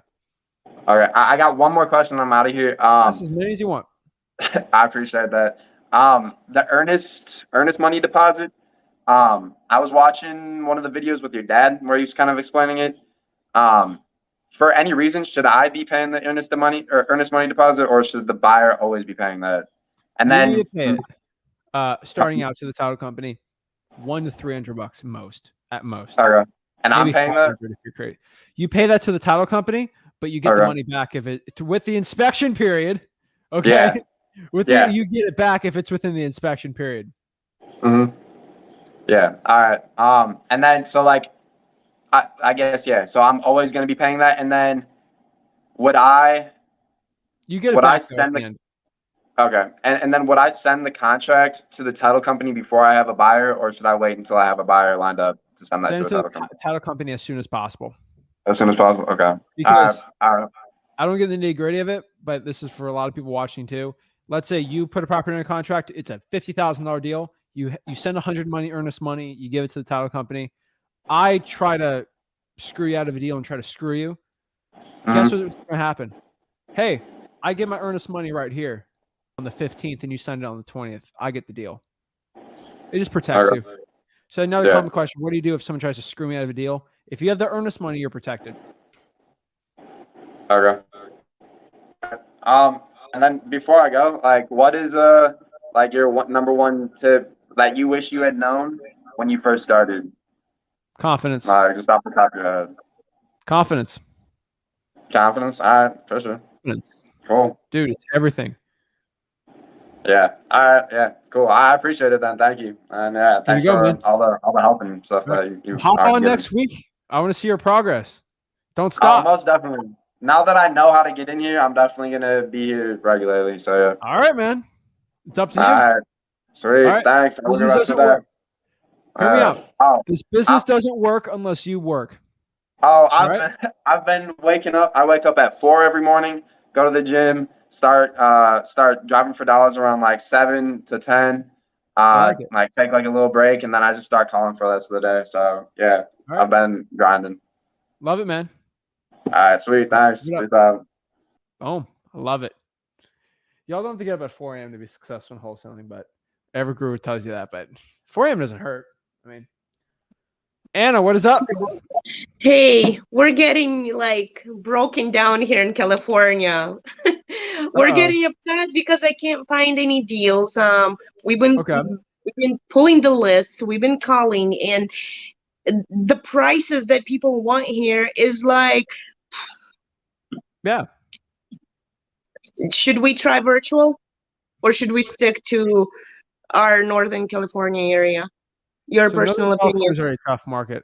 I would probably do 50-50. That'd be my best opinion. Okay, so I've always try said virtual. the only ways that really work in California, more or less, is like the valley, like the Valley, like Fresno, like everything's under 300, or really kind of like Inland Empire, more or less, and that's pushing it. That's really it. Okay, so stop searching my area and go virtual. 50-50. We've been doing it, and me and my husband, we're like, okay, this is not working. And 50% of your efforts in your local, and then 50% in virtual. okay, quick question also. My husband found a house. It's in Michigan, and it's a firehouse. So the kitchen got burned down. I think it's like a 7-bedroom house. It's a huge house, but they want $70K for it. After repair value is $380, but the guy is realtor. I can't pronounce that word. So, but he told me they do not do assignments of contracts. My question: should we deal with realtors when there's like a price like that? I mean, he wants 70 for it. After repair is 380. Does it be knocked down, the house? Huh? Is it like completely burned, like you need to rebuild? No, just the kitchen. Like by okay. the photos, it's just the kitchen. Is it listed? No. He said it's gonna get listed pretty soon, but they didn't listed it yet. I would probably skip that one. It's going to be on the market. If they sign, ask if they. So you're talking with the realtor or the seller? Realtor. I spoke with the guy who. Huh? Oh, skip I would it. honestly Okay. skip it. You can have a conversation, act like it's on market, and then basically offer 50,000, and he gets both sides of the commission. Michigan, wait. Let me look this up. Hold on. Michigan Tree Oaks to be in particular. Well, let me look at dual agency. Not Tree Oaks. Dual agency is illegal. Oh yeah, you can do dual agency. In freewholesaling.com, I have my on-market MLS wholesaling course. Do you see? Have you watched that one? I've been watching these videos. I've been trying to do all of your lives, and it's so much information. Like the other guy said, it's like 100 miles an hour. Just go through free wholesaling. What I could tell you is watch that one video. It's like an hour or two of like the whole MLS wholesaling course, and then that's what you have to offer. The MLS one? Yeah. So offer 75% off the listing, which is $70K, and which probably most likely be 50, and then give them 6% commission, and then double close it. That's the only way I could ever imagine it working. Okay. Okay. Another question. Oh, well, I guess if you're saying doing 50-50, you would not do cold calls in California, would you? No. Like on your lives? No. Nope. Okay. Nope. not dealing with California. If I was in California, I'd be cold calling Fresno and the Inland Empire. That's it. Okay. Okay. All right. Awesome. Thank you so much, Zach. Appreciate it. Have a great one, Anna. All right. Beautiful. All right. Then Rissa. Hello, Zach. Can you hear me? Hear you loud and clear. How are you doing? Good. I'm doing very good. You know what? I did go out and get these ear phones, and I was hoping that whenever I come on live that you would hear me much better. I just wanted to bring some good news to you, and I also want to let you know that I really like the other take that you and your father did the other day when you guys basically was talking about the market and how that we might need to make some changes and stuff like that in the market. I thought that was an awesome video. I mean, Thank you. it was so educational. I was like, hey, yeah, yeah, yeah, yeah, yeah, yeah, yeah, because I had heard other people talking about it, and when you guys spoke about it, I was like, great. But I want, and it's kind of funny that you guys did that because I wanted, I haven't, not that I haven't been around. I just wanted to let you know that I've been doing some reconstruction as far as what I have done in the past, and I've been in um the back and actually the wholesaling now for like 4 months. And Mhm. and I am so big on the education part of it, and you were Yeah. like, Diane, you have to get out there and take some action. And it's like, okay. And I think when I got out there and I got my deal stolen from me, I was like, oh my God. You was like, you don't need to cry. It's okay. You're not the first and you won't be the last. But Yeah. I do wanna let you know that one of the things, like you said, and it's so funny you always say this. When I say something, I'm not just saying it to be saying it. But one It's of the true. things one of the things that you said, you was like, and you have said this so many times before, and it's actually in the education part of it as well. When you talk about like doing things in steps, like one of the things that I've been doing is I'm building my cash buyers. And I want to say that it's to the point that we are talking back and forth, back and forth, back and forth, and I love it because now I'm feeling confident. Like whenever I'm on a phone, because I know I got someone behind me, and I don't have to worry about like, like oh I got this deal, but I don't have the cash buyer lined up. You know what I'm saying? Yeah. So that took that away. So I want to say in the last and I don't know why I don't know how this works. Like whenever I'm cold calling, like it only took three calls to get a cash buyer. Three Oh yeah. calls, and I was like, I'm off the phone already. What am I gonna do now? And I was sitting there saying, well, Di, you got two cash buyers, but I remember you saying this that you were saying, and here's the thing too. Let me go back just a little bit. These cash buyers pretty much let you know what they want. Yep. And I like that because it's like I know exactly what to go after. And here's another thing, and I'm going to have a question with this one. I am also working with a realtor, and I was like, oh my God, this may really work, because now I got the cash buyer, I got the realtor. So getting out there, I'm gonna feel really confident, in like what I'm doing because I got people behind me, like and we're all working together. So working with a realtor, and I'd rather hear it from you versus hearing it from like some of the other videos that are out there, like how like whenever you're working with a realtor, you got to make sure that what is it, an assignment of contract that they are willing to do assignment of contract. Is that correct? They have to be willing to do it, but usually just send it. It's through the free wholesaling course. You just got to send it. Okay, so I don't have to worry about that part of it. Go through the course and it'll kind of break it down. It's free. Free Okay, no, wholesaling.com. It's all in there. I got that part of it. No, but I'm saying, how you're saying, like when you say, like whenever you're working with different um real estate, like some of them don't have assignment of contract. Is that correct? What do you mean by Like realtors?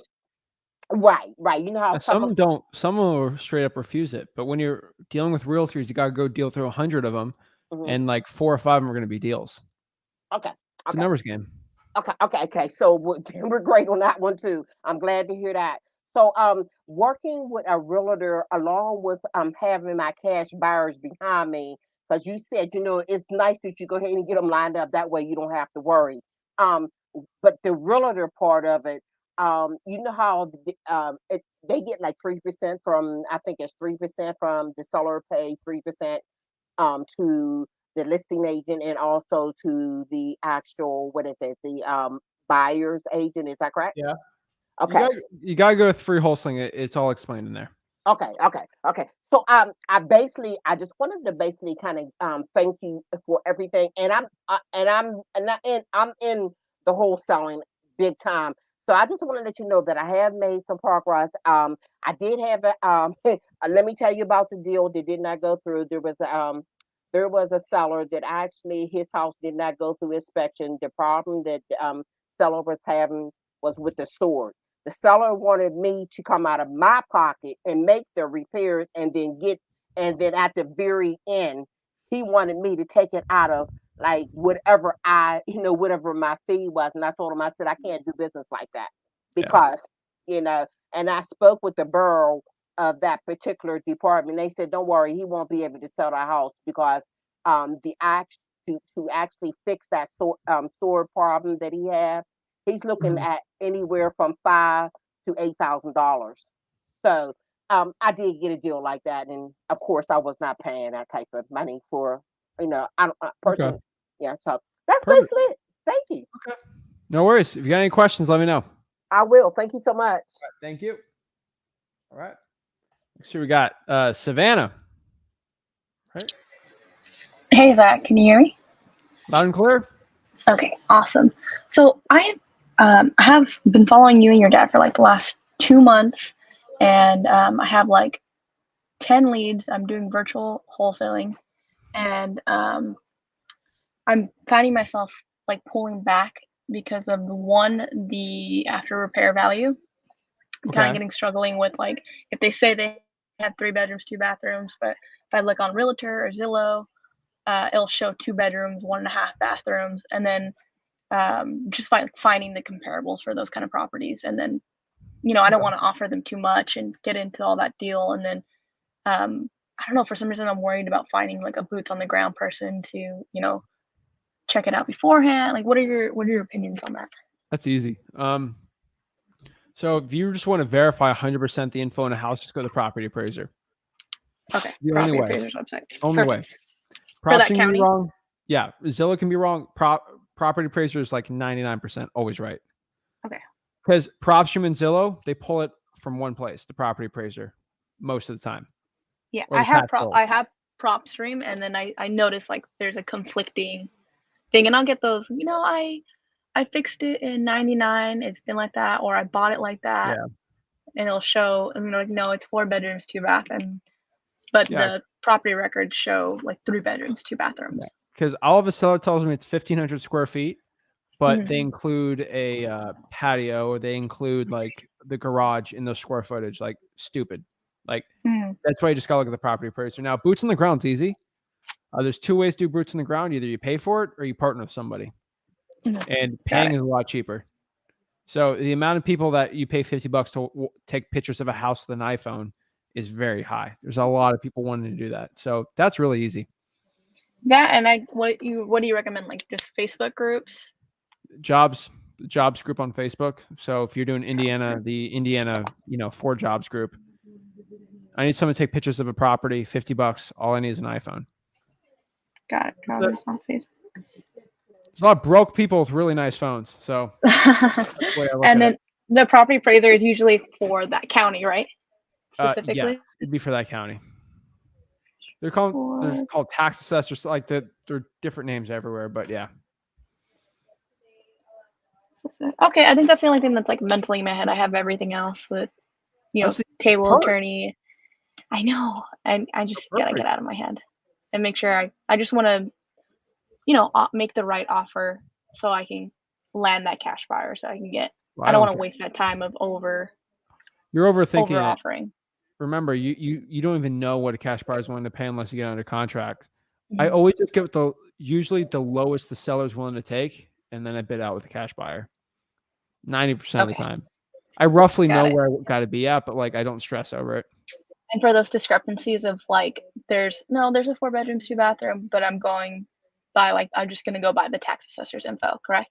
Tax assessor's info, or you're telling me it's 5 bedrooms, Sally, because this happened before. Yes, I'm telling you right now. Okay, well, we're gonna lock it up for this price or put it under contract. If my guy comes out to take pictures and he finds 4 bedrooms, we're gonna have a problem. No, we won't. Okay. That's it. Okay, perfect. That was my only question. Right. Appreciate it, Savannah. Let me know if you got any Thank questions. You. Thank All you. right, bye. Fred. Hi. You're muted. Your audio's not working. You're good. Don't stress out. We got you. All right. All right, it's not working. What I'm going to do is I'm going to kick you out. You come back in, and it should work. Usually always what helps. All right, so I'm going to kick him out. He's going to hop back in, and we're going to talk to him from there. All right, let's see some questions you got here. So we're going to ask, Zach, how do I do this call? Wholesaling House Referral Facebook group. It's on the top on the featured section, and that's usually always the way on there. Corby, the land course is under the modules for land at freewholesaling.com. So that is the way to do it. All right, is this better? Go to settings. There should be like a settings, and then go to audio, and then mic.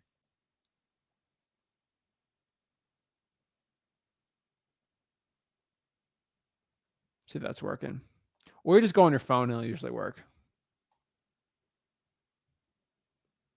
All right, go on your phone. All right. I'm going to let him come on his phone. All right, go on your phones. Remember, guys, if you've got a JV deal, you want to send it, www.flipthrift.com/JV with me. Some of your JV deals, and we make a ton of money. Money's good. So those deals are really good and help selling the deals with a professional at wholesaling. So pretty nice. Pretty good. So let's see here. All right. And let me know, guys, got any other questions for it. Let's see. So let's see if he wants to hop back on. Let him hop on his phone. We'll talk to Darren real quick. Darren, what is up? Hey, how's it going, Zach? I'm blessed. How can I help you out? Well, I have a potential deal lined up, and it was a fire damaged property, and he had to completely tear it down, remove everything. So now I'm looking at land. He told me that he's around 45 or 50 for the 1 acre lot, and I'm just trying to get confident with my numbers. I'm curious, like on common land, is it the same thing when you're doing like a single family home? You can't cross a major highway. Dude, land's tough, bro. I usually just reverse wholesale all my land now. And that was my next. Yeah, that was my next question. So how would I reach out to a cash buyer that I haven't built any rapport with yet? And how can I do that well, I mean, what I mean is, like, how can I do that without risking them taking the deal? Because I don't have any rapport built up.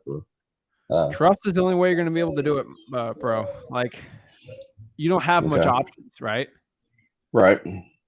My best opinion would be to, if you really want, go off the property tax assessed value and try to be a little below that and just offer that, or like half of that or whatever, like something low, and see where the seller is and try to lock it up for the lowest you can. If you really if you don't have a trusted buyer. Okay. I can do that. And then another quick question. Yeah. Also look up land buyers in your, so what county is this in, or city? It's Chattanooga. Chattanooga.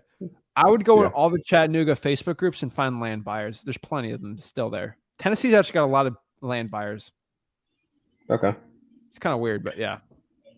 Another quick question, and just so that I can feel confident with this as well. On the current contract that you guys have, the only thing that the seller would pay for is title insurance, right?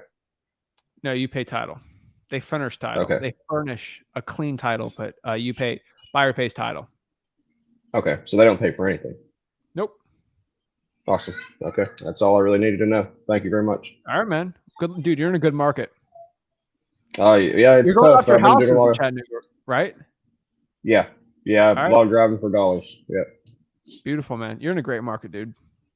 I've got a lot of leads lined up. Just a matter of calling back, like you guys say, the fortunes and the follow up. So it's in, man. All right, you got this, man. Let me know if you got any questions. I'm always here to help. Wait, you're drawing for dollars? Yeah. Are you reverse drawing for dollars also? Not yet. Why are you? Because I'm on a time crunch. I gotta watch 3 kids all day until my wife gets home, and she just got home like 30 minutes ago. So all right, Darren, let me tell you this. You're saying you're not reverse drawing for dollars for time. What do you do with all those driving for dollars leads? Cold call. Skip tracing and calling them, right? Yeah. So would that extra 15 seconds to slap that sticky note on the house be faster than skip tracing and manually calling each one of those? Yeah, I guess that's a good point. So it's on time, right? Yeah. Yeah. Yeah, I guess I'll start doing that too then. I just thought that reverse driving for dollars, I should do that for the ones that I couldn't get hold of. All of them. Just go ahead and do it anyways as All I'm of them. doing it. You save so much time by not calling. Are you manually skip tracing? No, I'm using PropStream. Okay. Well, if you pay for it, then maybe. Saves you on the cold calling. So I would test it out. I would do a day where I just do it and a day where I don't and just test it out. Reverse driving for dollars will be better though. Okay. I'll give it a shot then. All right, man. All right. Thank you. Don't say I didn't recommend it. All right. Never. All right. Have a great one, man. You too. All right. Roshan, reverse driving for dollars. It's at freewholesaling.com. Is when you put a sticky note on a property saying, hey, this is Zach. Give me a call. I have a quick question in the house. It's like doing direct mail on it. It works really, really well, guys and gals. Next here, we got Juan. Hey, Zach. How's it going? I'm blessed. How are you? Pretty good. I had a couple questions. Of course. What's up? So, you can negotiate code violations, right? Yes. And where would I do that? With code enforcement. With code enforcement? All right. Yes. All right. And so, would I calculate repairs when I go see the property or before I go on the appointment? A little bit of both would be the best answer. Like in a perfect world, it's when you go there, but you want to have some inkling of what the repairs are going to be before you go there, so you can kind of guesstimate what your MAO is going to be. Okay, that makes sense. And then when I do reverse driving for dollars, should I write my Google Voice number? Yeah. Yeah, right. Yep. Cause I'm in Chicago and I'm gonna go do that in Milwaukee, like an hour away from here. Yep. Perfect. Yeah, that's all my questions. Thank you, dude. You got it, man. Let me know if you got any help. You need any help with anything. All right. All right. Fred. Zach, how you doing? Can you hear me? You're working now. I'm working. Zach, you wouldn't believe it, but I actually just had to take the link and type it in character for character because I couldn't get onto my Facebook, honestly, on my phone. But I'm so pleased to be on the line to you. How Awesome. you doing, all right? I'm blessed, dude. Right, How can I help you out? So, Zach, very quickly, all right? I know that you're very busy. So, very quickly, been on the phone for the last week. Heard your dad say something. He said, fall forward. That's exactly what I've been trying to do. Just jumping on the phone to the for sale by owner, old listings. Just wanted to find out, I've got two potential contracts. First question is, there is a property. It's not in great shape, but it comes as a package deal with 3 lots of land. I just wanted to know very briefly, in your opinion, when you start to have, those additions to it, does it make it more complicated or does it make it more attractive? Are they all next to each other? They are the first 2 with the house. So the house, the property, and 2 lots together, one space in the middle, and then the third. Is it all under one deed or are they have separate deeds? I believe it's separate deeds. Okay. When it's separate deeds on like a bigger house, I do one deal at a time. Okay. All right. So if I mean, I don't know if that's the deciding factor. They wouldn't want to release it on their own. I know that they definitely want to at least sell the first 2 together, so the property and the one next to it. If you want to do it all together, you can. It just depends because you said how many? Is it 2 houses or 1 house is on the 3? One house and the 2 lots are together where one house is. Then there's a space in the middle like a pie shape, and then the next. Yeah, I like just doing the house. That's my opinion. That's where the money's really at between you and me. Yeah. I would prefer doing the house because your cash buyers either probably going to flip it or rent it out, and you can't really much rent if it's got extra land. Like that's cool, but like it doesn't make it any better, right? And then for flipping it, like you're not flipping. The money's in the flip, and the land you're not flipping. So I would try just do the house. You can do all together, but they're going to want more value for it. So that's the way I look at it. All right. The next thing is the other contract that I've got. I haven't. Well, I say I've got. I'm confident that I can get it under contract for what seems to me someone who's very inexperienced, a good price. But again, that inexperience could be my downfall. It's. I don't want to say too much about it, but it's in New York. I don't know if that's going to be a problem. I know so. My knowledge is so limited in this area, Zach. So please forgive me. But I'm trying to absorb as much as I can, hour by hour. But it's in New York. It's listed for, let's say, 150, and I've been able to negotiate a price about 75. I mean, I'm just like I said, I'm just trying to fall forward, get in conversations, enjoy myself, and really, establish, what it's all about. But look, I haven't got it under contract. I'm finding it hard to find out truly what it's worth. I think there's money in the deal, but I could be completely wrong. I want a JV with you. I want to, I don't want to find a buyer on my first, however many deals it is. I want a JV with you. Ultimately, I can definitely get deals. And these are what I've been, waiting this week to present, at least my efforts now. So you're going to have to, so where you live right now? In London. Okay. You're doing this in London. That's real virtual. Awesome. Sure. So New York is an attorney state. I don't want to get too confusing, but you're going to have to actually have like this isn't like regular wholesaling. New York's like one of the weirdest states. You have to actually have an attorney write a contract, give it to the other person's attorney, and then they sign it, more or less. It sucks, but I would JV with somebody in New York to make it a lot easier. It's going to cost some money to do some virtual. It's pretty expensive in New York to do that. So I'm not the biggest fan of it. If you think there's money, you can. I would probably JV with somebody in New York or try to JV with us. I got to talk because we kind of like it when the property's already under contract, but you're going to need an attorney to actually lock that deal up. Okay. All right. Fair enough. Would you be open, I mean, to JV on that deal? I know I watched the video yesterday and it said that if, it was a minor that had got, a place ultimately locked up, but not in contract, you would sign it for them because there may be complications being where I am. I mean, I'm completely open-minded. I just want to learn the ropes, Zach, and I watch you and your dad as much as I can. And I just, if you can get them committed on a good price, send it and put a note on there that this deal needs to be locked up. It's in New York. I'll talk to my attorney excellent tonight or tomorrow, and then we can give you an answer. Okay. All right. That sounds good enough to me. To me. And obviously, I appreciate all your efforts, man. Of course, really man. do. I just got to make sure it's all legal for me. But if it's all legal, I'll be fine by it. Absolutely. Do you think I'll have any issues virtually wholesaling from London? No, I virtually wholesale from Florida. There's people in Trinidad and Tobago making tons of money wholesaling. Yeah, that's what I thought. That's what I've heard you say. And I thought, well, I'm here, and you just inspired me, mate. Just your energy, and I just thought I'm going to get on this phone. And I wasn't even really considering. I got the 5 virtual markets you said the other day.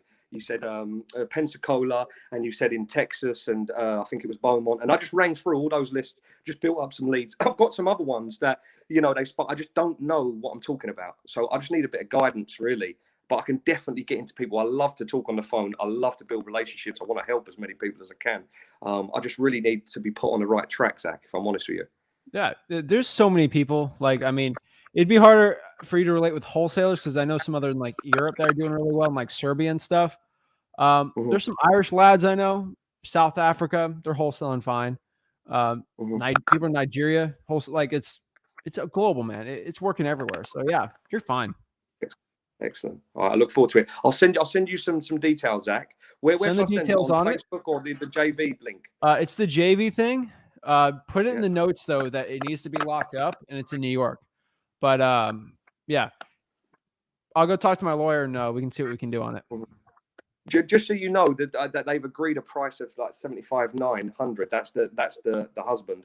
He said that he can make a decision on behalf of them, and that's a price he could commit to. I said, look, it's nothing. It's not nothing in concrete. This is just a conversation. But I do believe there is a bit more scope to maybe get it a few grand down. I know it's not about a few grand, but just so you know as well. So, but I'll put it all in the notes, and I appreciate your time. My comping team is going to get it, and they're going to comp it. Say you spoke to me, okay? On it, and then put all the notes in it, and then it'll be fine. They'll go talk to me. This Fred guy said he spoke to you. What's up with it? And then I'll go tell him. Okay. You're a gentleman. Thank you I very won't much. get it, but like they'll go contact me. All right. Excellent stuff, man. Appreciate it. All right. Appreciate it, Fred. Take care. Bye-bye. Take care. Yeah, go do that, guys. I'll get asked in like Slack or something like, oh, this guy said he talked to Zach. Doesn't give everyone permission to say he talked to me about every single deal, and then I gotta like look at all of them myself. But yeah, send the deals over. www.flipbook.com/JV with me. The link should be in freewholesaling.com by tonight. So yeah. All right, guys, we got Darius. Yo, Flip, Rick, What's up? Zach, what's happening, man?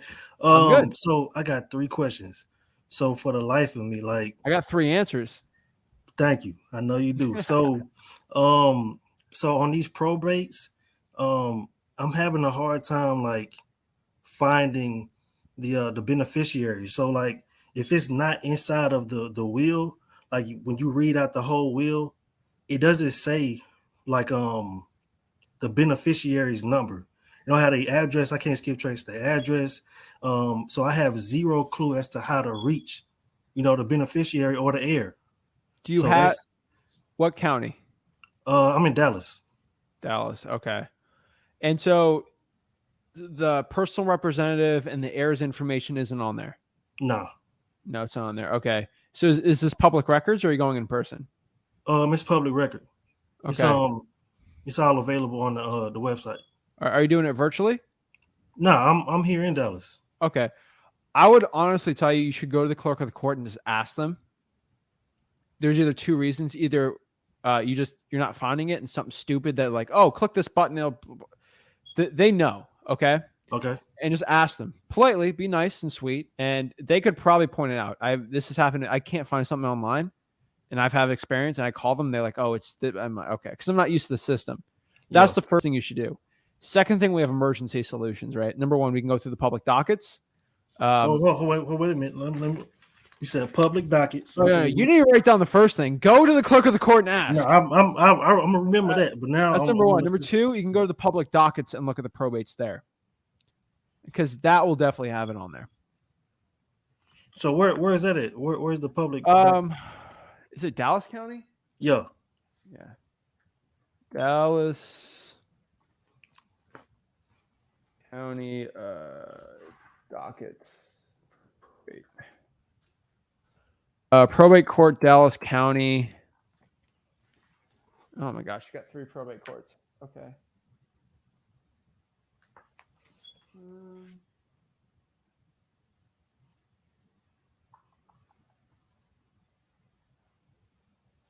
The probate court. All right. So, do you have? You can see my screen, right? Yeah. So I just looked this up. This is probate court number 1. Okay. Yeah, that's it. So do you see? You know this website, right? Yeah. Yeah. All right. So I went to courts and I searched. The probate court. So there's probate court 1, 2, and 3, which makes no sense to me, but whatever. Okay. So we got Brenda Thomas out here. Cool. So you can join the live stream. We can watch some real stuff, which is just great. But right here it says docket information. You see that? Yeah. All right. So we're going to click docket information.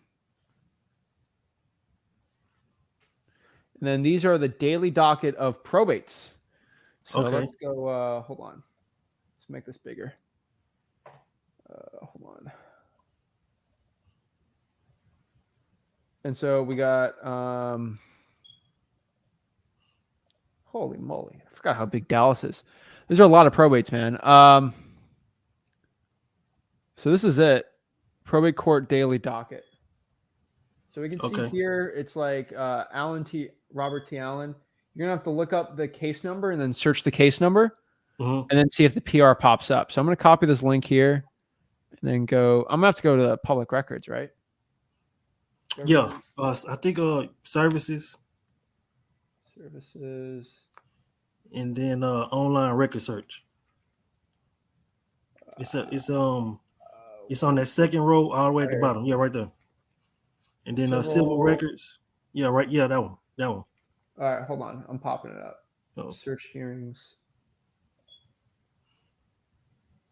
Where is it? Search types. No, hold on. Let me go back. Smart search. Enter a record number. All right. I'm popping it up. Okay.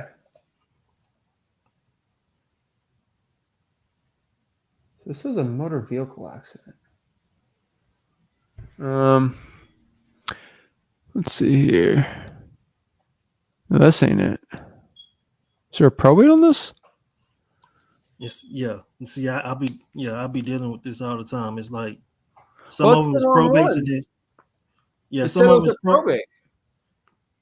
Yeah, not all of them are. Yeah, you gotta go in person and ask. Let's go to probate court. Let's try this one more time. We're gonna do courtroom. Oh God. There's P for probate.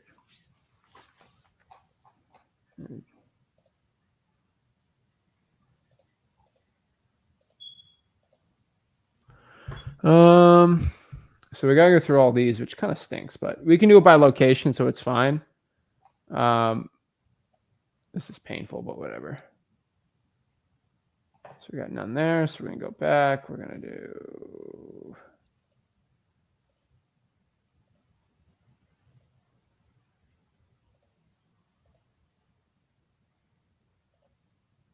we're gonna figure this out. Which one of these courts are the? You got to figure out which court is the. Which one of these are the probate court? I mean, I'm lost now. I ain't been on this one where you at right now before.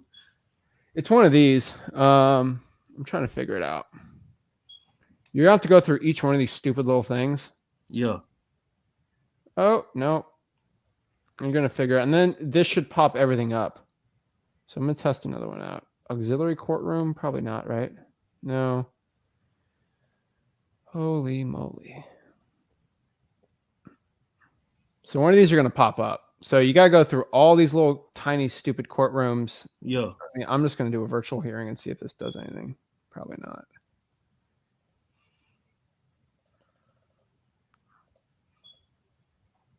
I'm just going to get an example.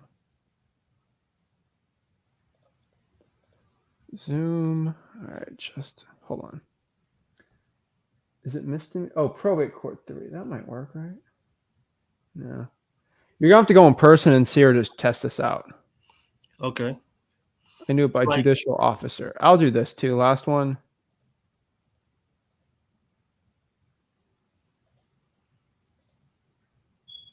So something's up with this. You just got to look at all of them. Yeah. So I would, honestly, I would just ask in person. Okay. That'd be my best thing. Like, all right, let me show you the website though. Yeah. I put it in the private chat for you. So sometimes just play around. I don't have an hour. I would personally go through every single one and just test it out until one pops and then I figure it out. But like, all right, so like I'm showing you this. Like you see this? I would go ask in person, like, hey, who's the judicial officer for the probates in this county? Which one of these? Okay. Oh, it's Janice. Okay, and then I search Janice and her things will pop up. That's it. So basically, when you can't find the heir or the beneficiary like information, it'll be on there. It'll definitely be on there. You saying go in person and ask them about that person? Yeah. Okay. That website I just sent you should work because it popped up all the info. It even showed me who the process server was on that. So it'll work. Okay, bet. Yeah, I appreciate that. So my second question is I love the driving for dollars. That's all I used to do. But what I'm starting to find out is with driving for dollars, like the best driving for dollar houses, the ones that you know that they're going to sell, like the worst houses on the block, you can tell like it's completely like abandoned and nobody's been there for a minute. I'm having the hardest time trying to find them. Like even though when I go and skip trace that house, I can't, like I'm not getting no answers like from those phone numbers. So I'm trying to figure out, is there another way to go and find the person that owns that house? I even went as far as to find do like a background search. I'm still, that's still kind of not, working all the way. So I just kind of want to know, like, if you had any advice, as it pertains to that. So, like, what have you done personally to find the number? I skip trace it. I get 3 numbers for no skip traces, and then that's number one. Then number two, I've did like a background search on the like white pages, and I will skip when I skip trace, but I do a search on the property. I do a white pages on the address, and the number they'll give me, it still won't work. You know I what I'm would saying? I would email them on truepeoplesearch.com, which get their email, and then I would no, okay, I'll email them, and then also I would message them on Facebook. Okay. Email on True People Search. Yep, and then email. Contact them on Facebook. All right, bro, you tired, man? No. Okay, dude, you seem like you was a little tired. My bad, Zach. I'm just checking. Like your eyes heavy. No, I was looking at the comments on here. Okay, but no, I'm looking at a TV screen behind me. Okay, I appreciate it, man. I definitely appreciate it, and I love your hustle, man. Even as a young guy, like your hustle is phenomenal. You know what I'm saying? So I definitely love it. Screw all the gurus, and thank you and all the love, man. All right, appreciate it, Darius. All right, Alex, what is up? Yo, what's up, Zach? How you doing, bro? I'm blessed, man. How can I help you out? So I had a meeting today with a seller. It was for sale by owner, and I'm in the New York market, and I live in Queens, but it was upstate, and it was listed on Zillow for 79,000, and I met with him at the property, and I checked everything out. I was taking pictures and everything. And then I asked him at the end, like, how much you want for it. And then he said 60. So I was like completely shocked because it was listed for 79. So then I said, can you do 55? And then he said, let me just talk to my wife and everything. And he said he would call me later.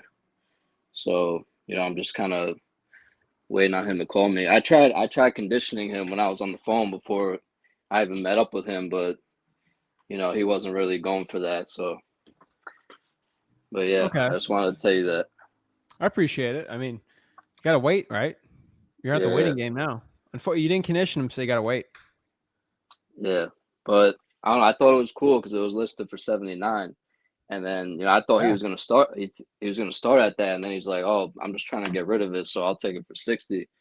So then I said, "Could you do 55?" And he said, "Yeah." He basically said he probably could. He just had to talk to his wife. So yeah, I mean, honestly, you gotta wait because you didn't.